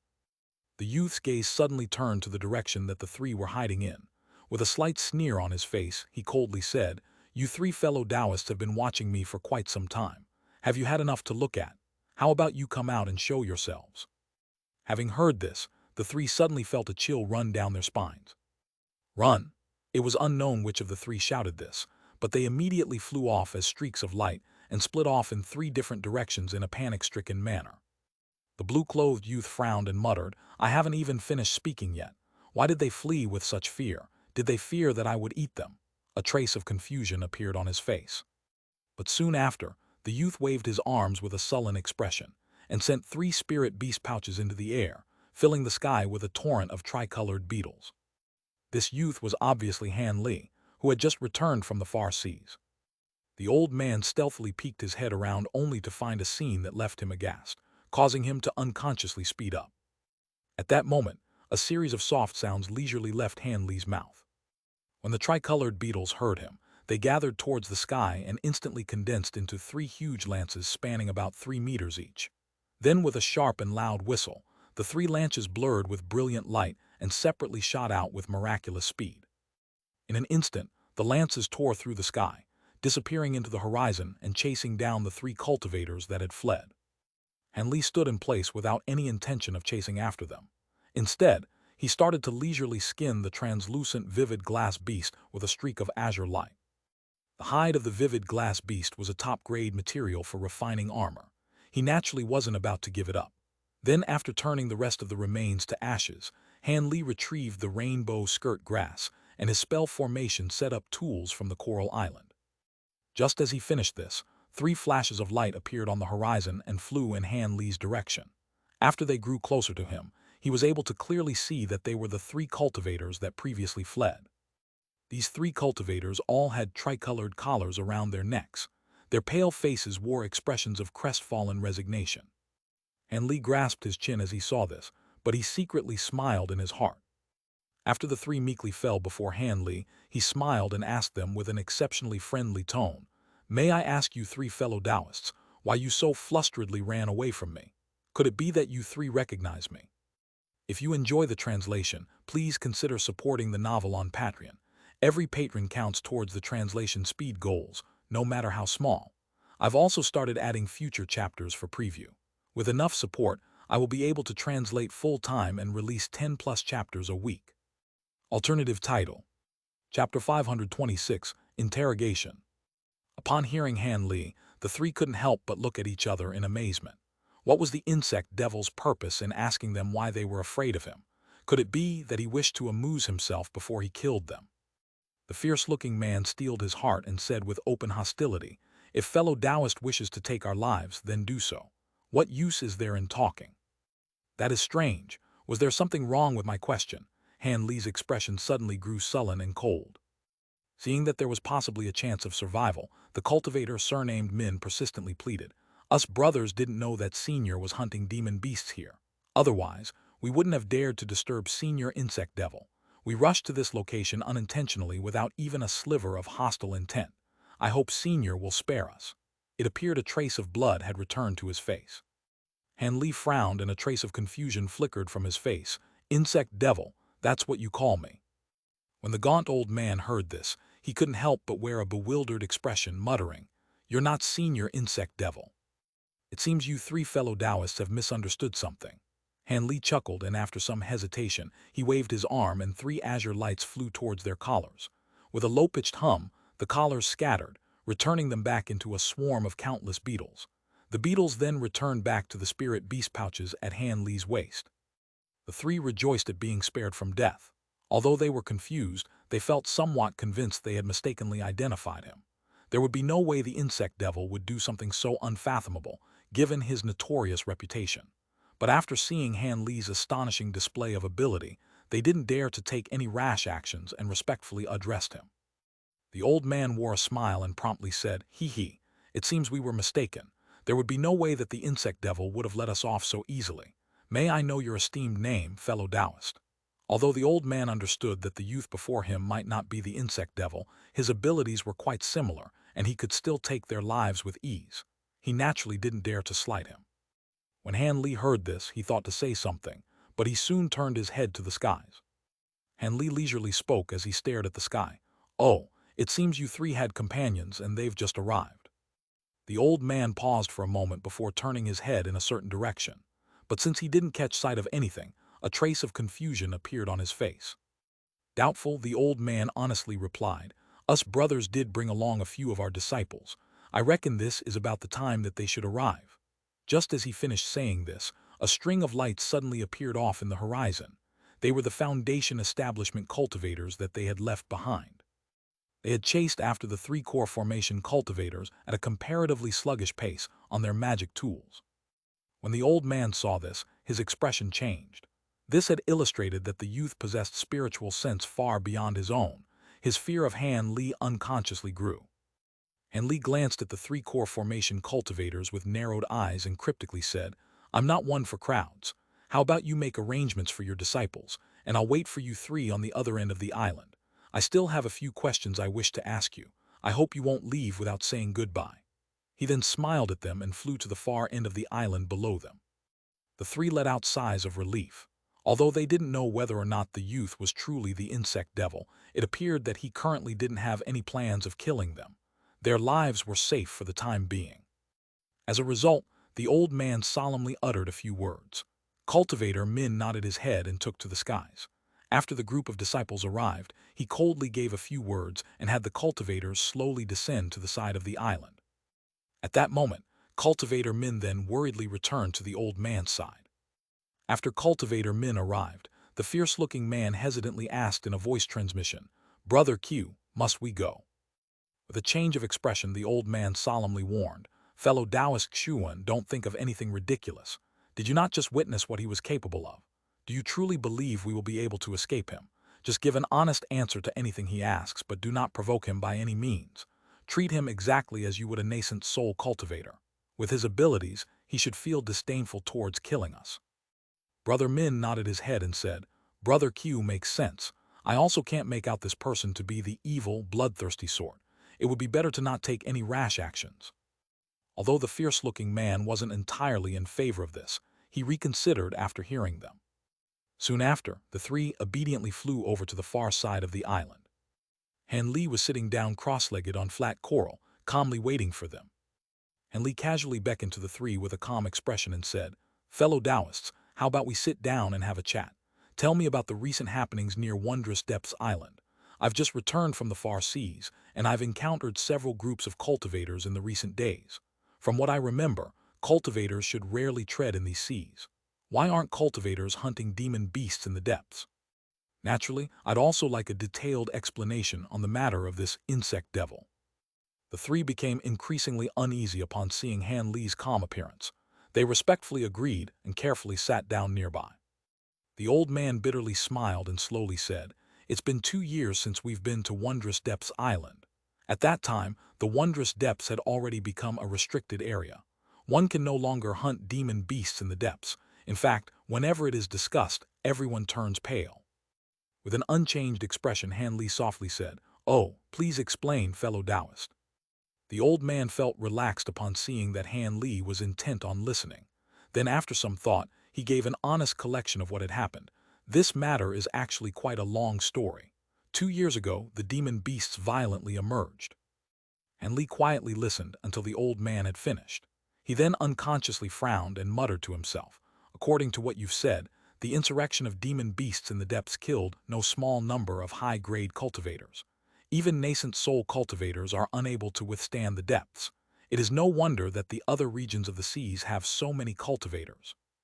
Although Han Li didn't show it on his face, the old man's recollection had truly shocked him. The demon beasts of the depths went berserk. Even nascent soul cultivators are unable to return after entering. Everything that he heard seemed to point to disaster. Could it be that a great war was about to erupt in the outer star seas? Han Li paused for a moment before asking with an interested tone, "So how about telling me about that insect devil business? After you three saw me, you believed me to be this insect devil. Could it be that person is quite similar to me?" When the three heard this, they couldn't help but exchange glances at each other. The old man dryly coughed and answered, "How do I say this? At first glance, fellow Taoist looks very similar to the rumored insect devil. He uses azure flying swords, has a young appearance, and also appears to only have an early core formation cultivation. Additionally, he can also control over 1,000 flying insects." But as he continued speaking, his voice unconsciously grew soft, because no matter how he saw it, this youth completely matched the details of the rumored insect devil. Even cultivator Min's confidence was wavering.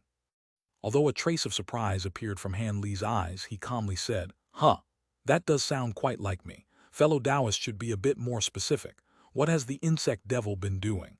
It seems his reputation is quite large."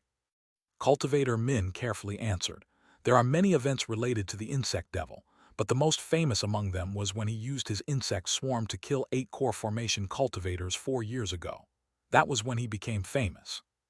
Although his face didn't show it, Han Li felt his heart drop. After that battle, the insect devil vanished without a trace. A year after that, near Wondrous Depths Island, cultivators began to be hunted down for their treasures. According to the survivors, it was all the doing of the insect devil. He would control the insects to fill the skies and cleanly devour his victims. This would occur every other month or so. According to the rumors, no less than 100 cultivators have fallen at his hands. This was how the insect devil acquired such a fearsome and resounding reputation.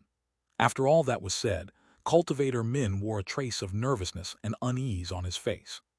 If you enjoy the translation, please consider supporting the novel on Patreon. Every patron counts towards the translation speed goals, no matter how small. I've also started adding future chapters for preview. With enough support, I will be able to translate full-time and release 10+ chapters a week. Chapter 527, The True Insect Devil. Not only did the cultivator surnamed Min appear fearful, but the gaunt old man and the fierce-looking man were also filled with trepidation, not knowing whether or not those words would anger the youth before them. They were completely unsure about whether or not this person was the insect devil. Interesting, it seems this insect devil is quite notorious. Do you fellow Taoists know the appearance of the insect devil or the type of insects that he uses? Not only was Han Li not angry, but he smiled instead. Cultivator Min started to mumble, "What he looks like? I've never heard of that before. It seems his appearance is quite ordinary. As for the insects he controls, they should be both gold and silver." When he said this, Cultivator Min couldn't help but shout out, "Yi, fellow Taoist controls tricolored beetles. It seems Senior truly isn't the insect devil." The other two suddenly recalled this and felt their spirits rise. If this person truly wasn't the insect devil, then they would be far more likely to survive. And Li then looked up to the sky as if deep in thought. A short moment later, he lowered his head and said, "Many thanks to fellow Taoists for telling me the truth. Since I still have matters to attend to, I can't stay any further. However, I hope you will keep our encounter today between ourselves. I don't wish to be mistaken as the insect devil and be pursued. I hope you can understand." The three were wildly delighted by his words. Suppressing the excitement in his heart, the old man expectantly probed, "This is only natural. We will definitely keep our mouths shut about this and won't cause any problems for you. Well then, us brothers will now be taking our leave." Han Li nodded with a faint smile, and the three immediately saluted Han Li with concealed joy. They then hastily stood up and flew away. A moment later, on the other side of the island, the three brought along their disciples in an impatient rush to get away from the island. At an unknown time, Han Li stood up and remained still as he watched them fly off. After they disappeared, Han Li's face suddenly became sullen. Although exterminating the whole group of cultivators would have been an easy task, Han Li had no interest in attacking them. He wasn't the bloodthirsty sort after all. Besides, it wouldn't have made much of a difference whether or not his whereabouts were leaked. This location was extremely far away from his cave residence. Had he encountered the three near the Misty Island, he definitely wouldn't have let them go. In addition, he had already made plans to hastily return to his cave residence and enter seclusion for at least 30 years. He didn't want to waste time out in the outer star seas while there were people in pursuit of him. However, it seems they had given him quite the nefarious name of the insect devil. There was a time where he had found himself in a helpless position and was forced to unleash his gold-devour beetles to kill the Jade Cloud Sect cultivators, but there was never an occurrence where he had killed others to seize their treasures. Someone was clearly framing him. Although this didn't cause Han Li to become seething with anger, it did very much vex him. After some thought, he came to the conclusion that this was likely the doing of the only enemy he had in the outer star seas, the Jade Cloud Sect. During the time when Han Li was still fearful of high-grade demon beasts and had to yet stray too deeply into the outer star seas, he had used the rainbow skirt grass to continuously lure in demon beasts and slay them for their cores. As a result, he managed to lure in a grade 7 demon beast. Just as this happened, a group of 9 core formation cultivators ran into him. They arrogantly proclaimed themselves as the Jade Cloud Sect and thought to give in to their avarice and slay him for his treasure. As such, Han Li could only release his many gold-devouring beetles to kill them and protect himself. Although he naturally thought it would be best to kill them all after reaching that point, he didn't expect that the late core formation cultivator among them actually possessed an ancient protective treasure of impressive strength. As a result, he alone had managed to escape the gold-devouring beetles, catching Han Li off guard. As Han Li knew that the Jade Cloud Sect was one of the great powers of Wondrous Depths Island, he could only brave the dangers of heading into the far reaches of the sea to avoid any powerful enemies that sought him out. It could be said that Han Li had been quite lucky. In the several years that he had spent in the far seas, he hadn't encountered any demon beasts of grade 8 or higher. His most dangerous encounter had been when he attracted several grade 7 demon beasts at once. Although the situation had left him at a loss, the simultaneous release of his gold, devouring beetles and magic treasures managed to settle the problem without much trouble. In his hunting during these past years, he eventually acquired several hundred grade 6 and 7 demon beast cores, more than enough for his medicinal recipes. Additionally, he also accumulated a large collection of demon beast materials. As such, he felt satisfied with ending his expedition and returning back to his cave residence. However, just as he returned from the deep seas, he unintentionally discovered a vivid glass beast as he passed by these waters. Han Li didn't intend on letting it slip away and placed down a formation to trap it. However, he didn't expect that this would attract the gaunt old man and his two companions. They even called him Insect Demon in a panicked manner. This caused Han Li's mood to take a turn for the worse.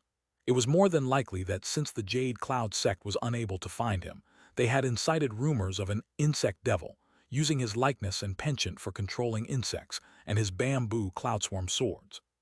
It was clear that they had intended to destroy his reputation and deny him any place in the outer star seas, forcing him to appear.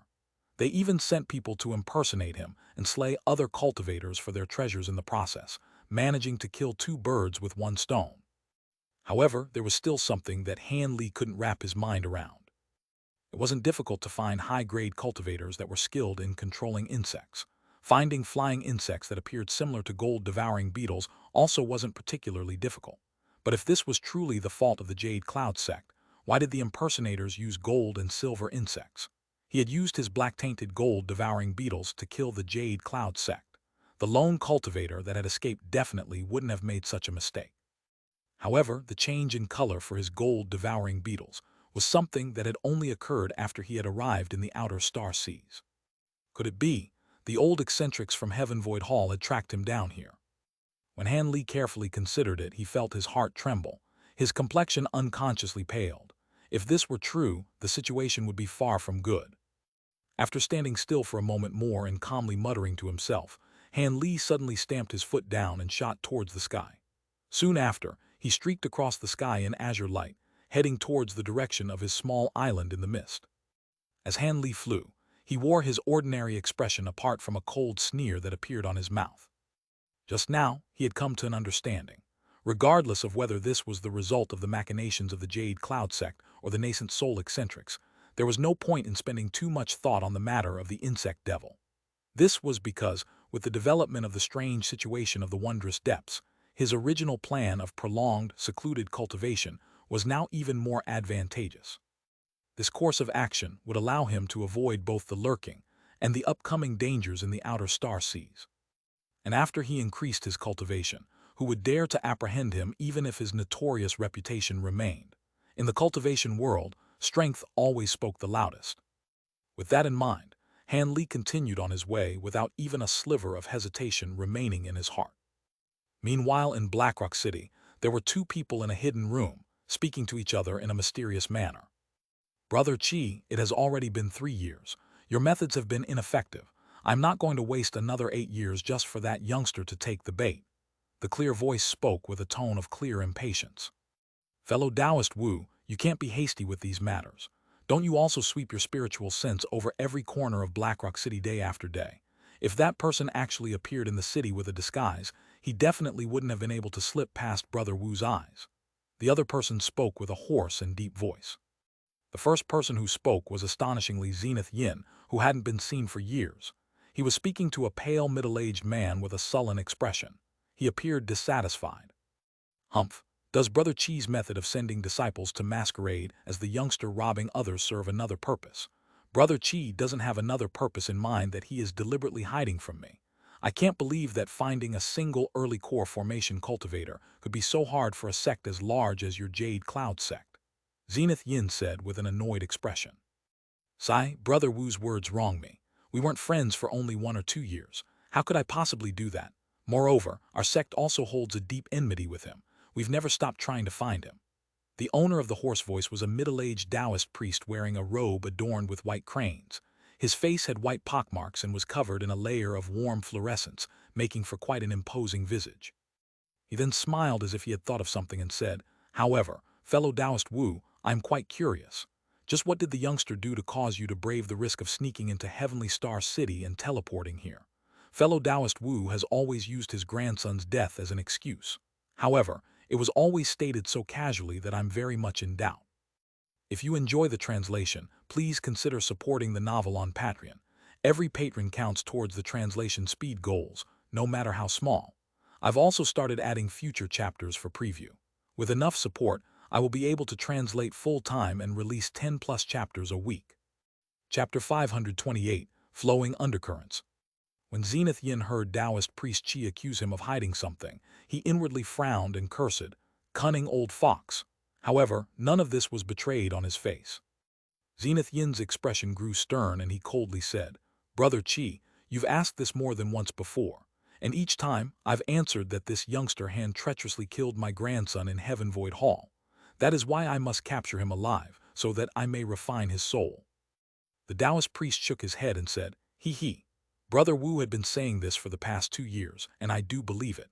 However, Brother Wu has spent such a long time here, unwilling to be distracted by both his profound Yin Island and the Starfall Coalition's battle on the other side. If it were only for the sake of avenging your grandson, then wouldn't I alone be enough?" Then, as if checkmating him, the Taoist priest stared at Zenith Yin with a mysterious smile and slowly continued. "Moreover, in addition to Zenith Yin, the Thousand Gates of Enlightenment has secretly sent over their elder breakwater, and 3 other unknown nascent soul cultivators had arrived in the outer star seas with disguised appearances. Just when did our wondrous depths island become so attractive that it would capture the attention of so many high-grade cultivators? And in the past 2 days, I've acquired concrete information that they're looking for the same person as you, the youngster surnamed Han. Brother Wu, please don't tell me that they also wish to avenge their grandsons." Zenith Yin's heart trembled and his face grew icy, but he remained silent. The Taoist priest saw that Zenith Yin's heart was wavering, and he calmly continued to persuade him. "There is no need for Brother Wu to pointlessly continue to conceal this. Regardless of what great secret this youngster Han may possess, since so many fellow nascent soul Taoists have already figured it out, there is no harm in having me and only me know about it. If Brother Wu were to calmly tell me, it could work to your advantage. Moreover, in the current seas, in addition to my own disciples masquerading as the insect devil, there are other cultivators that have also taken up that identity in other locations. It is clear that they're interfering with our scheme." Zenith Yin eventually replied with a gloomy tone, "Humph, Brother Qi, since you already know so much, then what mystery is there to clear up? What point is there in asking me? I'm convinced that even if Brother Wu is unwilling to tell me the truth, I will be able to find the clear truth of the matter by the year's end. By that time, it won't just be me or the Jade Cloud sect that knows of the matter. I don't want things to reach that point.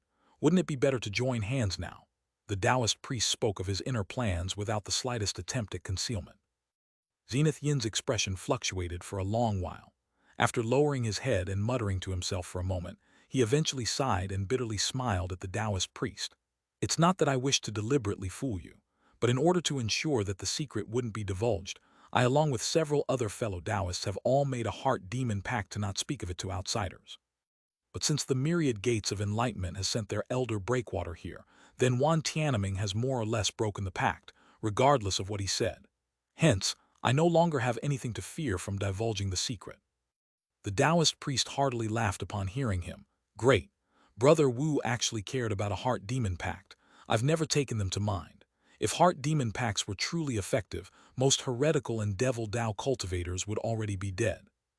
Zenith Yin said with a helpless tone, "Although I don't care about the heart demons, if too many people come to know of it, I'm afraid there will be no rewards left to reap."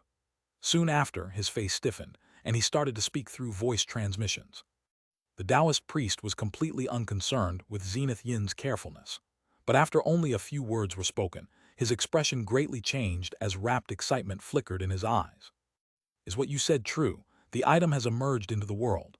The Taoist priest's voice shivered from excitement.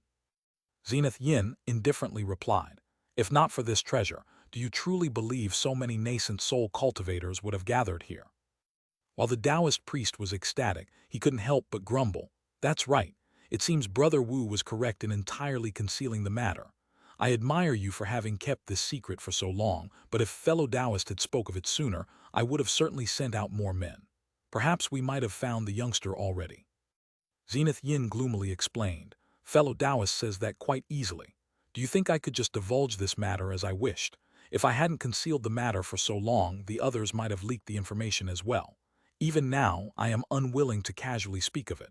The less people who know of this, the better. The Taoist priest nodded his head and agreed without thinking. Brother Wu's words make sense. If I had known about this, I also wouldn't have wanted to divide the treasure with anybody else. However, it seems that now the information won't be hidden for much longer. The truth of the treasure's emergence will finally be spread. Zenith Yin's cheek twitched, and he revealed a trace of bitterness on his face. Brother Wu should know that no news truly stays hidden. Now, I will be taking my leave first, since I need to send out more men. Let us be a step ahead of the others in search of that youngster. The Taoist priest stood up and bid goodbye with a trace of excitement on his face. Zenith Yin didn't do anything to stop him. After standing up and cupping his fist to him, he watched the Taoist priest as he left the room. Zenith Yin then sat back down in his chair and remained motionless with a bitter smile on his face. Ever since the word advantage was uttered, Taoist priest Qi had become more energetic while Zenith became anxious. But it seemed that telling him about the Heaven Void Cauldron was the right move. That youngster Han had fled to some unknown location and had left no trace of himself.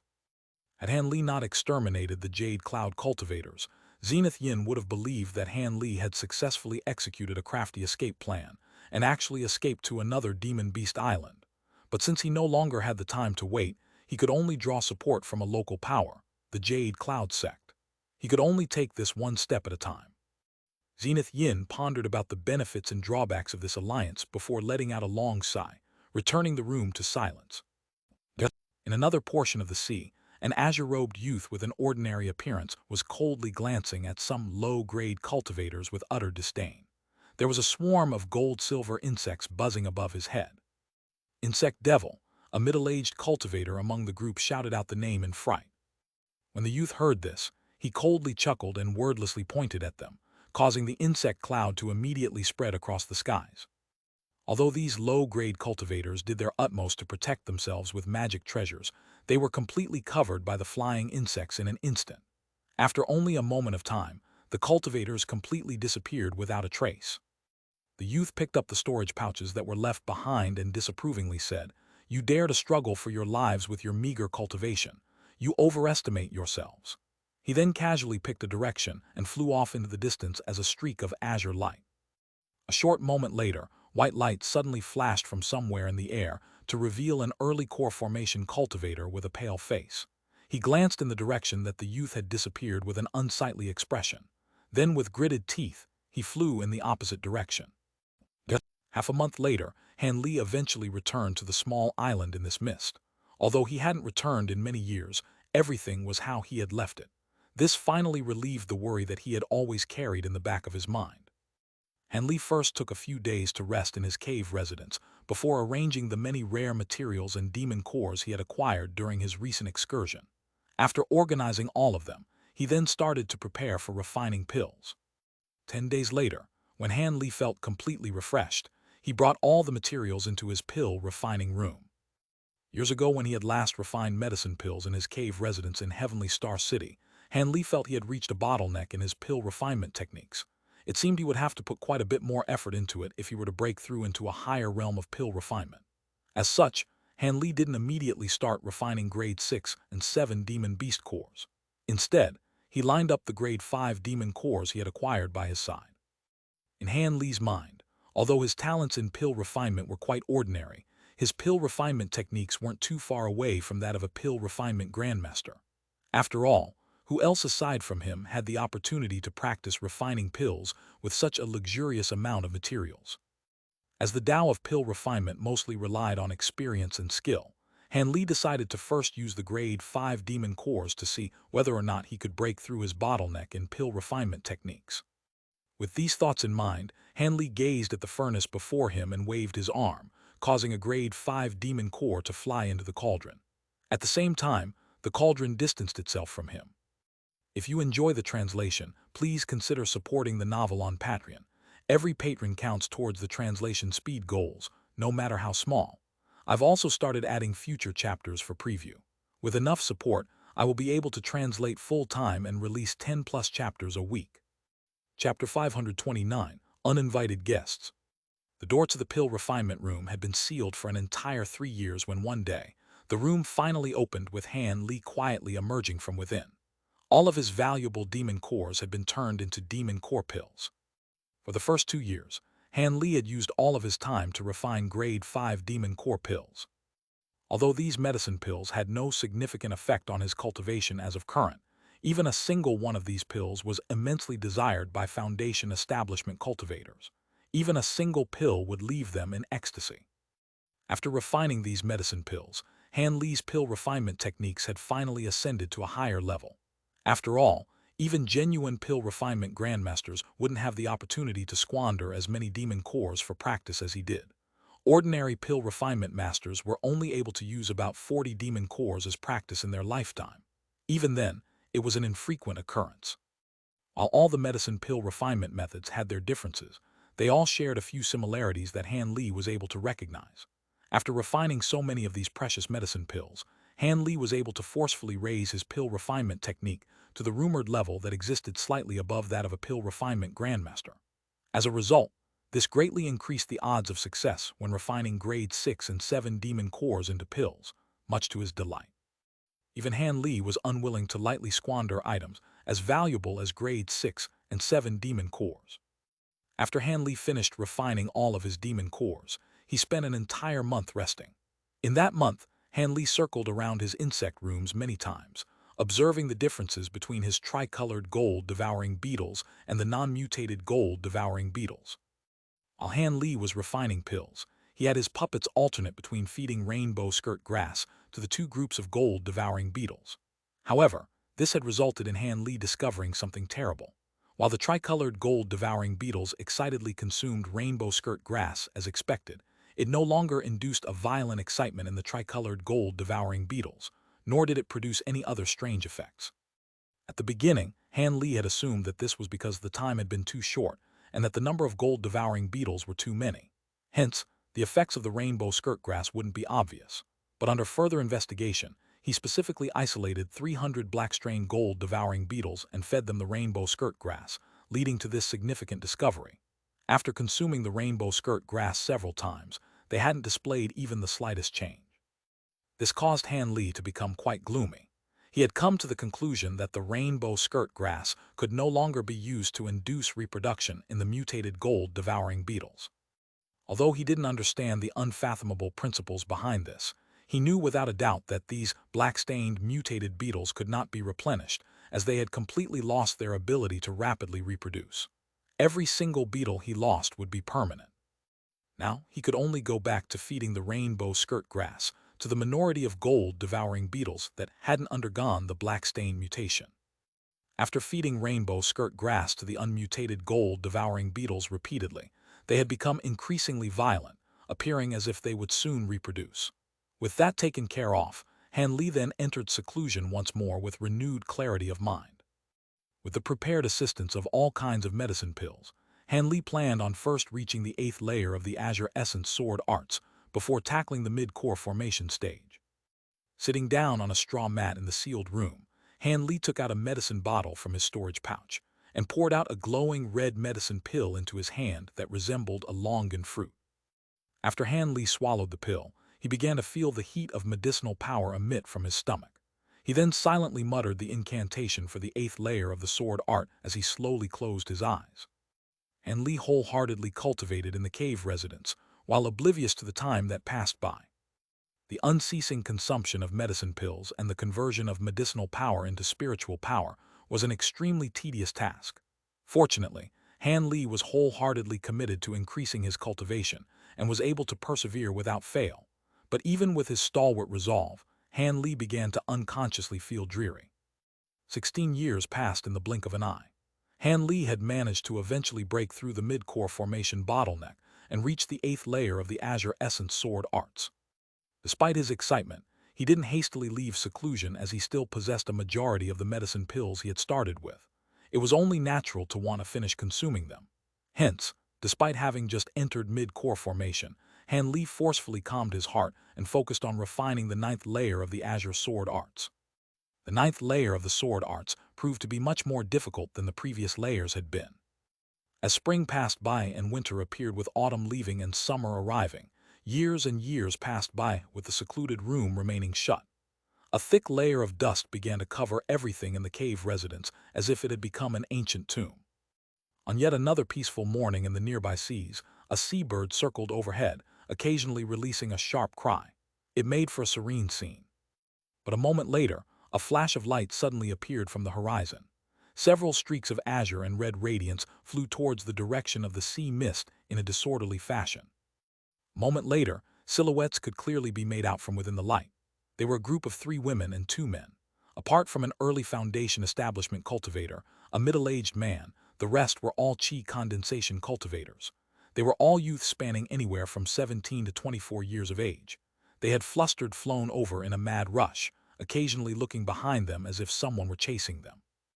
Gasping for breath, a young woman amongst them said, "Marshal Uncle's son, let's rest for a moment in the sea mist. Otherwise, we won't be able to persist when they come chasing after us."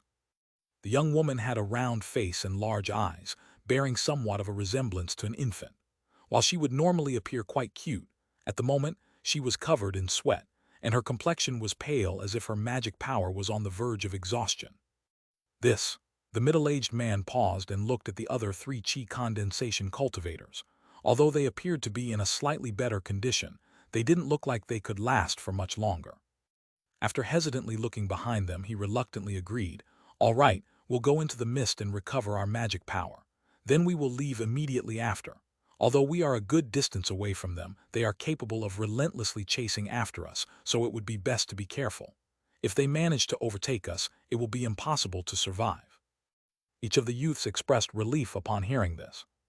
Their cultivation was truly shallow. Being able to fly here had already reached the extent of their abilities.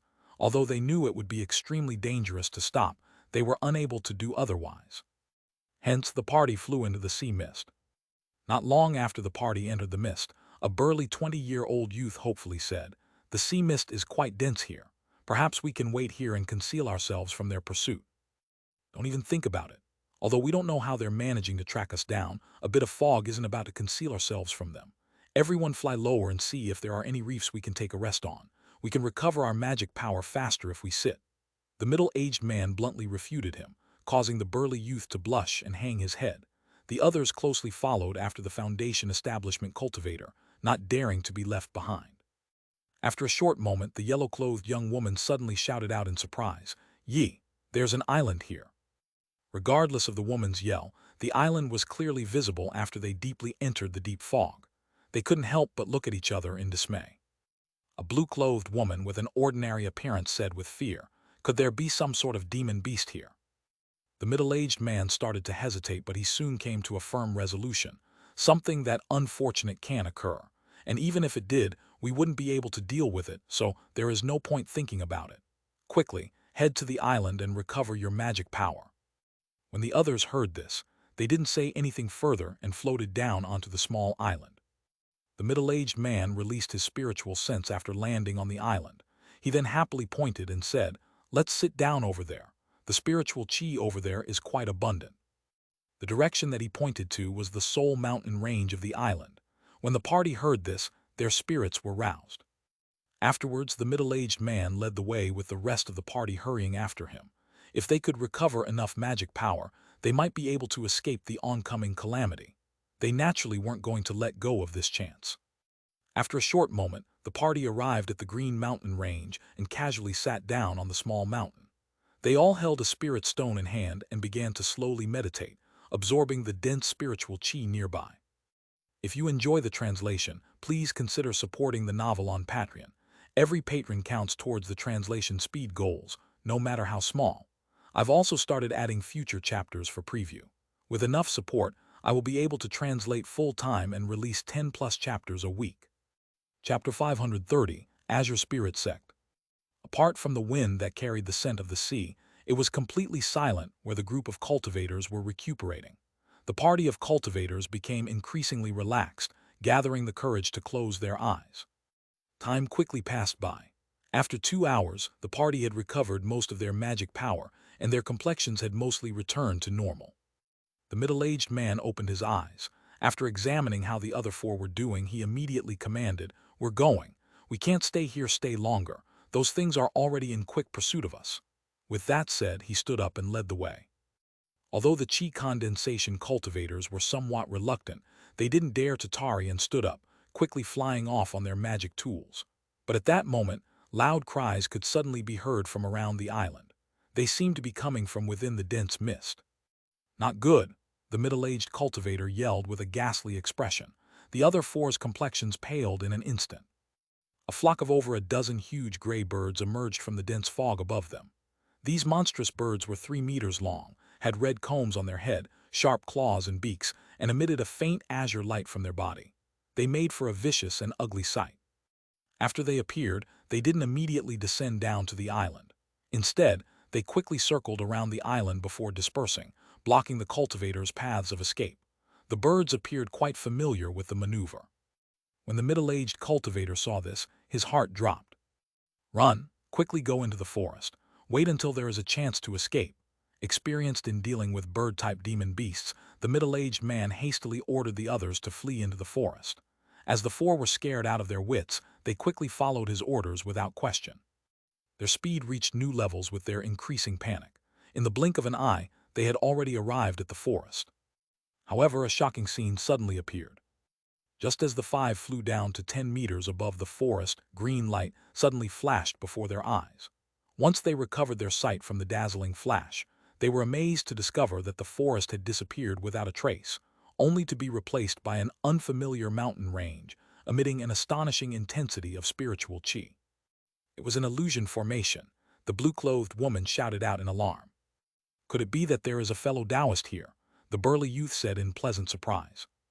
Greatly surprised, the middle-aged cultivator muttered, "It's possible, but in any case, this is our chance at survival. Hopefully we can use the formation to evade the hawk-kite beasts." With that said, the party couldn't help but sweep their gazes around within the illusion formation. At that moment, the vicious birds suddenly lost sight of them, causing them to become restless. They cried out to each other several times before deciding to slowly fly downward. The middle-aged cultivator's expression sank. "Not good. It seems the hawk-kite beasts will soon be unaffected by the illusion formation's influence. Quickly climb the mountains. There is an aura of spell formations there. Perhaps that is where the fellow Taoist is." He then flew off toward the mountains in a streak of light.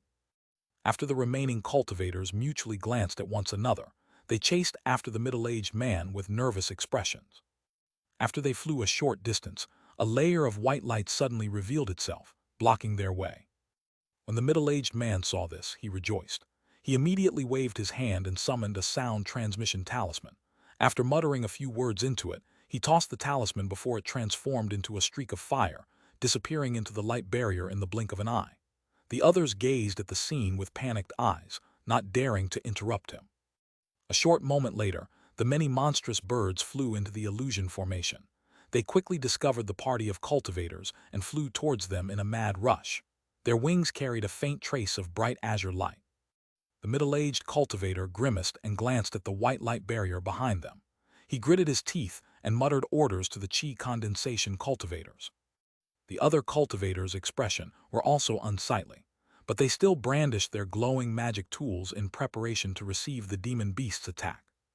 But just as the hawk-kite beasts were about to sweep down onto the party of cultivators, something unexpected occurred.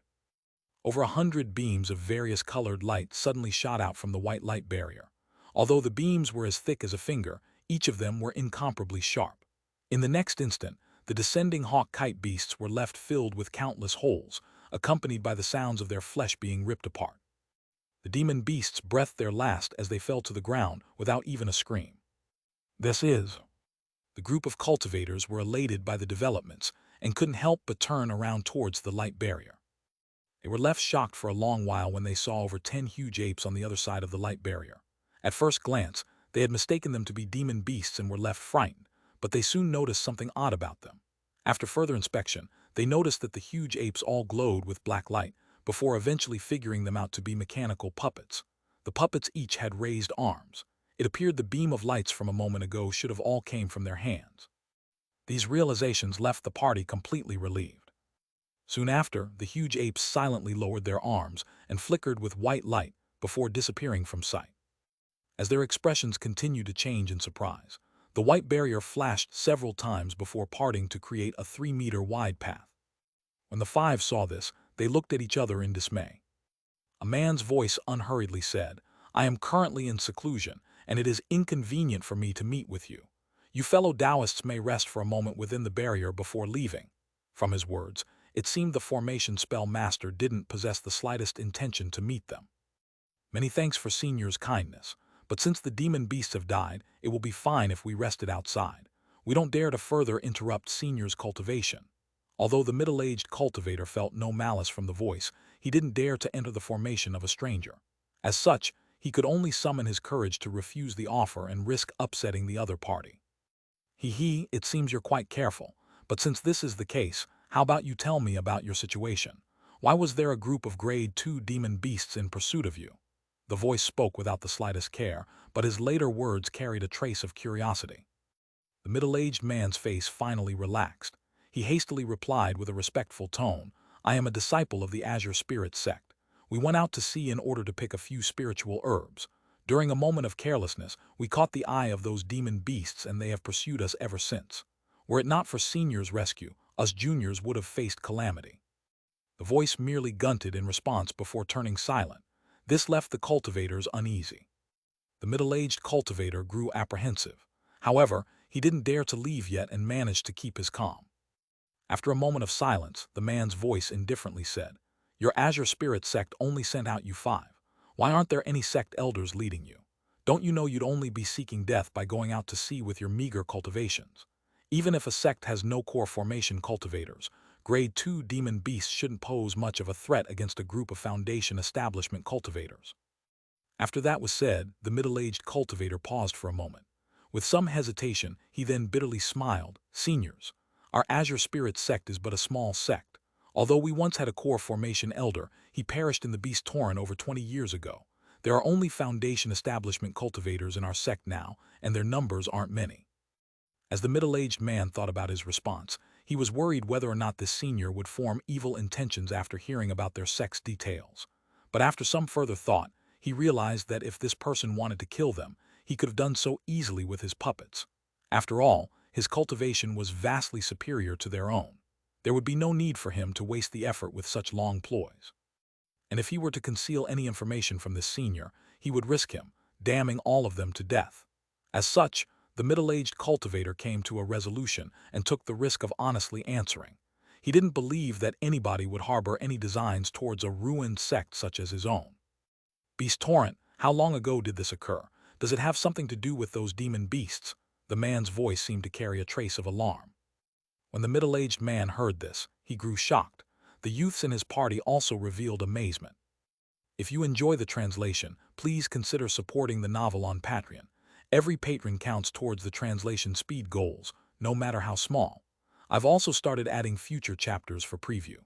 With enough support, I will be able to translate full-time and release 10+ chapters a week. Chapter 531, Indifference to a Pleading Request. The middle-aged man let out a long breath and muttered, "Senior doesn't know about the Beast Torrent. It seems that Senior has secluded himself for many years and isn't informed on the affairs of the outside world." From your tone, the circumstances sound quite grim. Although the man's voice was quite cold, his words carried a trace of interest. The middle-aged cultivator was speechless. The circumstances on the outside couldn't just be described as grim.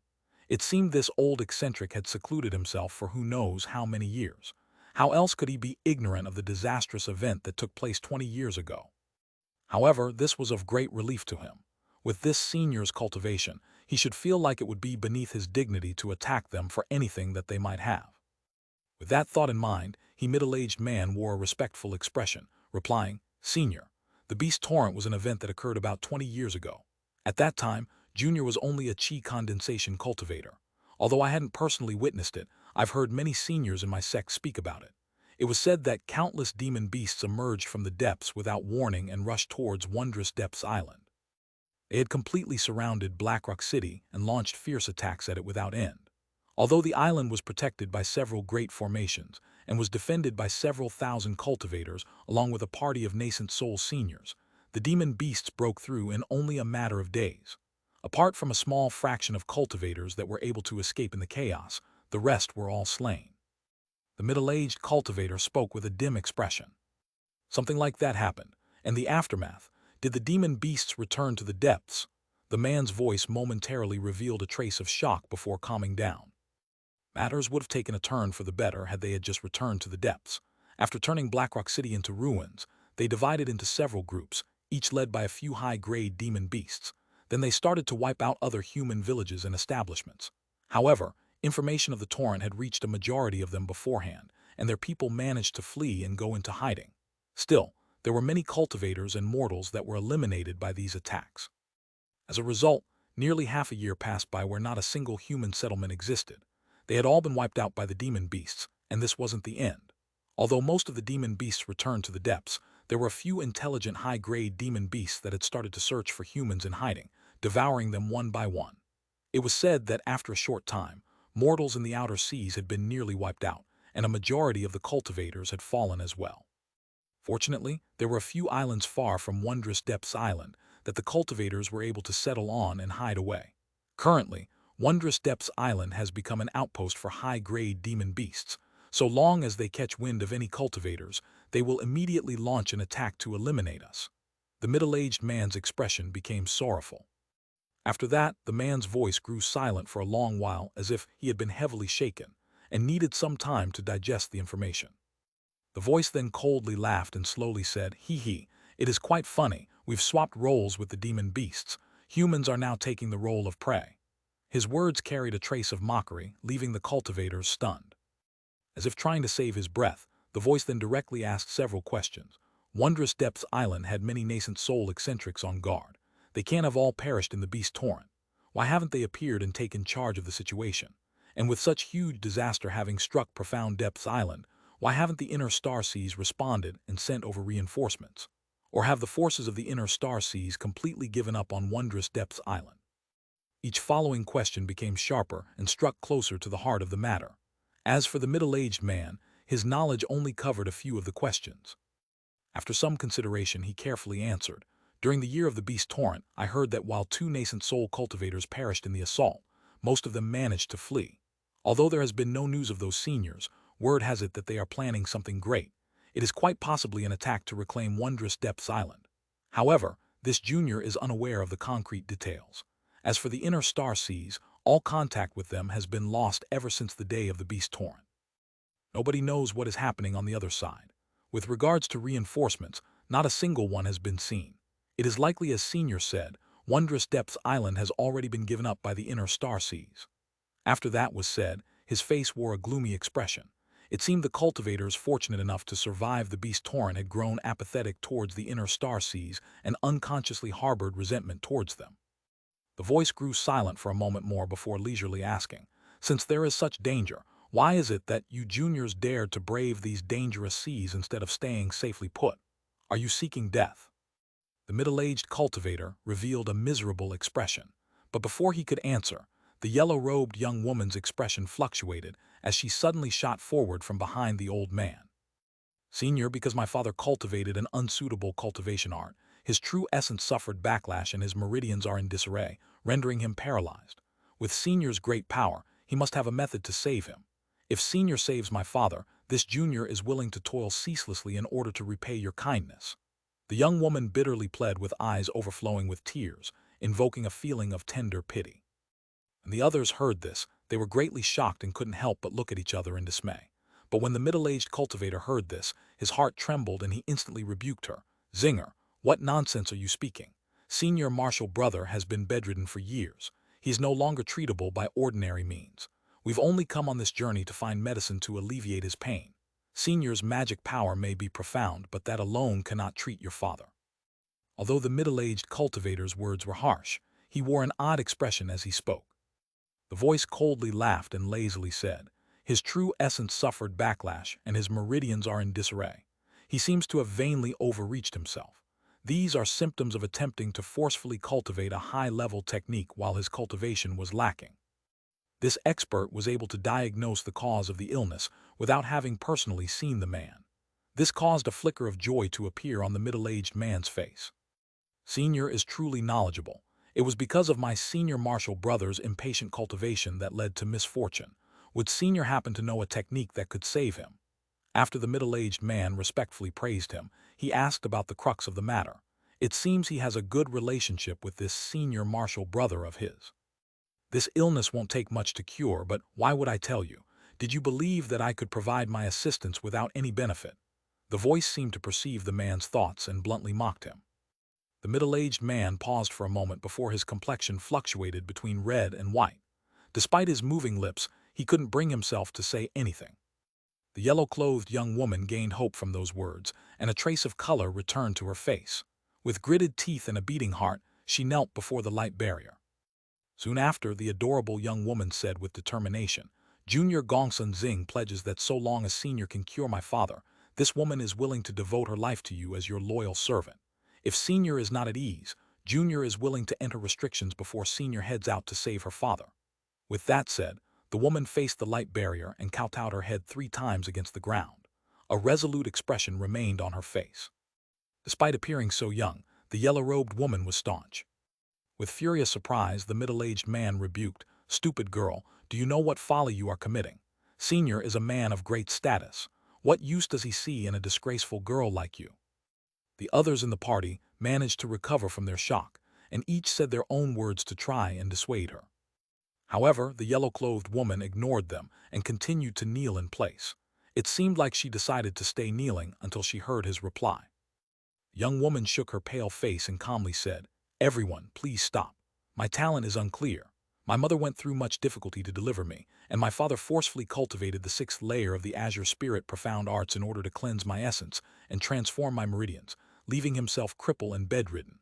Now is the time that I can fulfill my filial duties. So long as my father can be cured, I am willing to devote my life to Senior without complaint." "Girl, could it be that you wish to pressure me? If I don't act, then will you stay forever kneeling?" The man's voice coldly laughed without the slightest sympathy. "Junior doesn't dare. Gongsun Xing is already immensely grateful towards Senior for saving our lives. However, my father is bedridden. We've tried our hardest to find someone to cure him, but all attempts have failed." From Senior's tone, Xinger believes that this will take but a trivial effort from him. Junior's only intention is to bitterly plead with Senior so that she may fulfill her filial duties, nothing else. The woman's voice was on the verge of sobbing by the time she finished. She kowtowed once more as she held back her sobs.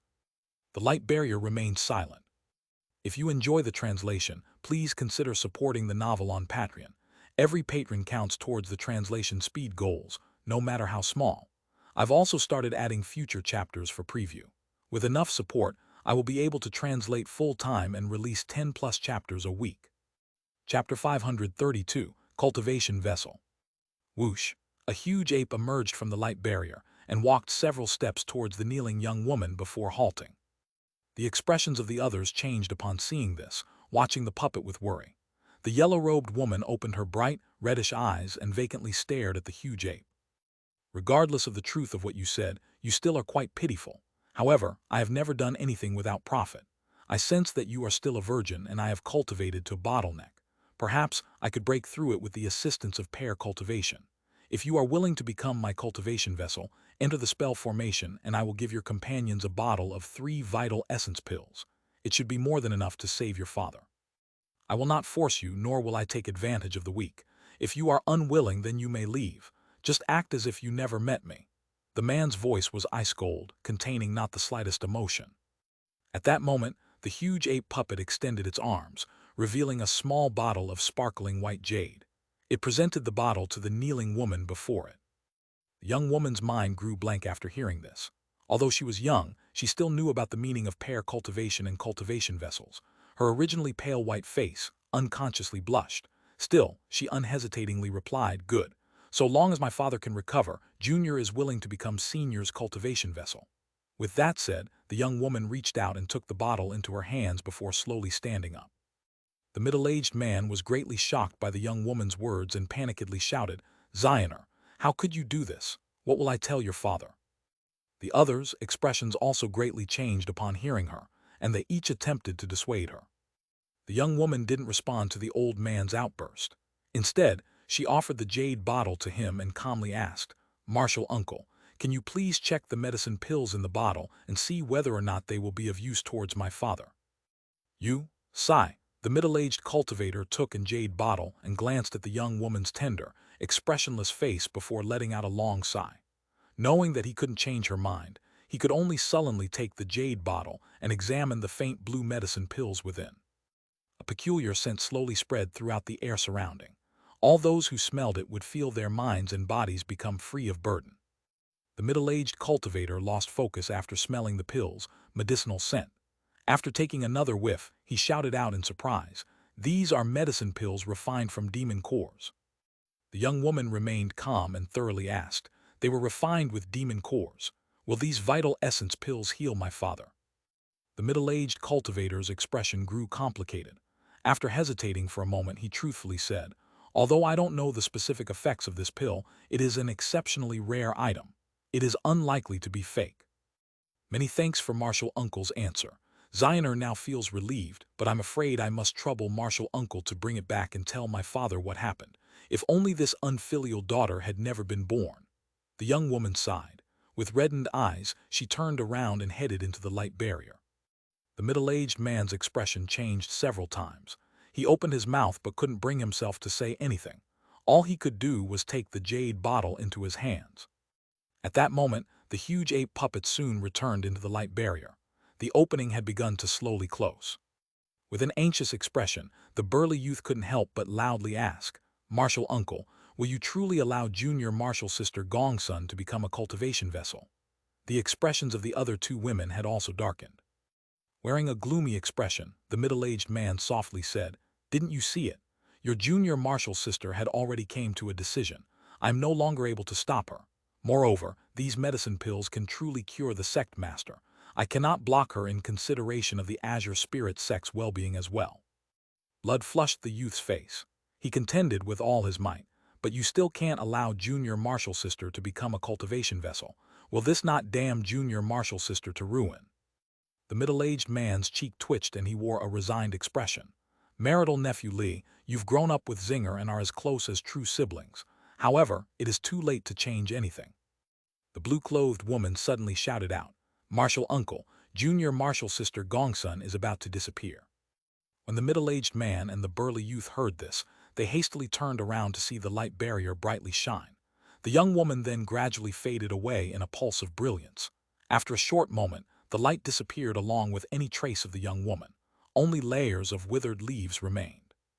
Like a ball of deflated air, the burly youth fell onto his knees and held his head in his hands without uttering a single word. The middle-aged man patted the youth's shoulder and consoled him. An hour later, the remaining four left the small island and flew out of the mist. After the yellow-clothed woman was wrapped up by the radiance, she was dizzyingly teleported away. By the time she recovered her bearings, she found herself standing inside an unfamiliar valley with steep walls. There was a 10-meter-tall gate of gray stone in front of her. The young woman glanced around with hesitation lingering in her heart. While she was uncertain of what she should do, an ape puppet appeared behind her with a flash of light. The puppet ignored the young woman and walked towards the stone gate with large strides. After placing its arms on the gate, it was able to push it open with ease. "Your name is Gongsun Xing. Follow my puppet into the cave residence. I will be leaving seclusion in 2 days." The man's voice momentarily appeared before disappearing once more. When the yellow-clothed young woman heard him, she entered the stone gates as she bit on her lip. After following the huge ape for several turns, the young woman was brought into a stone room that was about 10 meters wide. Apart from a stone bed covered in unknown fur, a stone table and 2 stone chairs, there was nothing else in the room. After leading her here, the puppet left the room without a care, leaving the young woman in a complete daze. She was at a loss of what to do. She examined the room and looked outside to see that the door wasn't shut, as if she was free to move around. But after some thought, she slowly sat down on top of the bed and began to blankly ponder as she held her cheeks. Although she had already made preparations to surrender herself, she naturally held some fear towards living the rest of her days as a rumored pair cultivation vessel. Furthermore, she had found herself in an unfamiliar environment completely alone, causing her heart to swell with further misery. 2 hours later, she ceased her wild wandering thoughts and looked to the hallway outside the room with some hesitation. After a short moment, she stood up and quietly walked out of the stone room. She followed the hallway for a short distance and turned several corners before finding herself inside a large hall with many arched doors. This was one of the places she had passed through when she had entered. However, the young woman particularly took notice of an arched door that had an ape puppet posted outside. It stood motionless as if it were dead. The young woman blinked, revealing her long eyelashes. She thought to peek through the arched door, but before she approached it, the ape puppet at the side suddenly appeared in front of her and barred her way. The young woman recoiled in fear, and the ape puppet indifferently returned to its original position. Its jet-black eyes were wandering around as if wanting to stop anyone from approaching. At that moment, Gongsun Xing clearly understood that the room in front of her wasn't somewhere she could go. Instead, she headed in the direction of another door. This time, the ape puppet didn't stop her, much to her relief. She directly walked through the doors and entered a rather peculiar medicine garden. There was a sealed stone room on the other side of the garden. The youth woman approached the door and curiously pushed it open with her slim hand. The door was easily opened, allowing Zinger to clearly see what was within. There was a stone table with piles of various colored jade slips arranged at the center of the room. To the side, there was a circular short stone block that had several pots filled with strange green plants on top of it. It made for a peaceful scene. The young woman pursed her adorable small lips and entered the room without further thought. She arrived in front of the stone table and casually picked up a red jade slip, immersing her spiritual sense into it. It was a jade slip that provided an introduction towards formation spells, something the young woman was completely uninterested with. She withdrew her spiritual sense and placed the jade slip back onto the table. She then casually picked up a white jade slip and looked through it with her spiritual sense. This time, the jade sade slip provided an introduction towards tool refinement. The young woman was once again disinterested and withdrew her spiritual sense. However, as both of the jade slips held completely different information, the young woman became curious and began to scan through each of the jade slips on the table. If you enjoy the translation, please consider supporting the novel on Patreon. Every patron counts towards the translation speed goals, no matter how small. I've also started adding future chapters for preview. With enough support, I will be able to translate full-time and release 10+ chapters a week.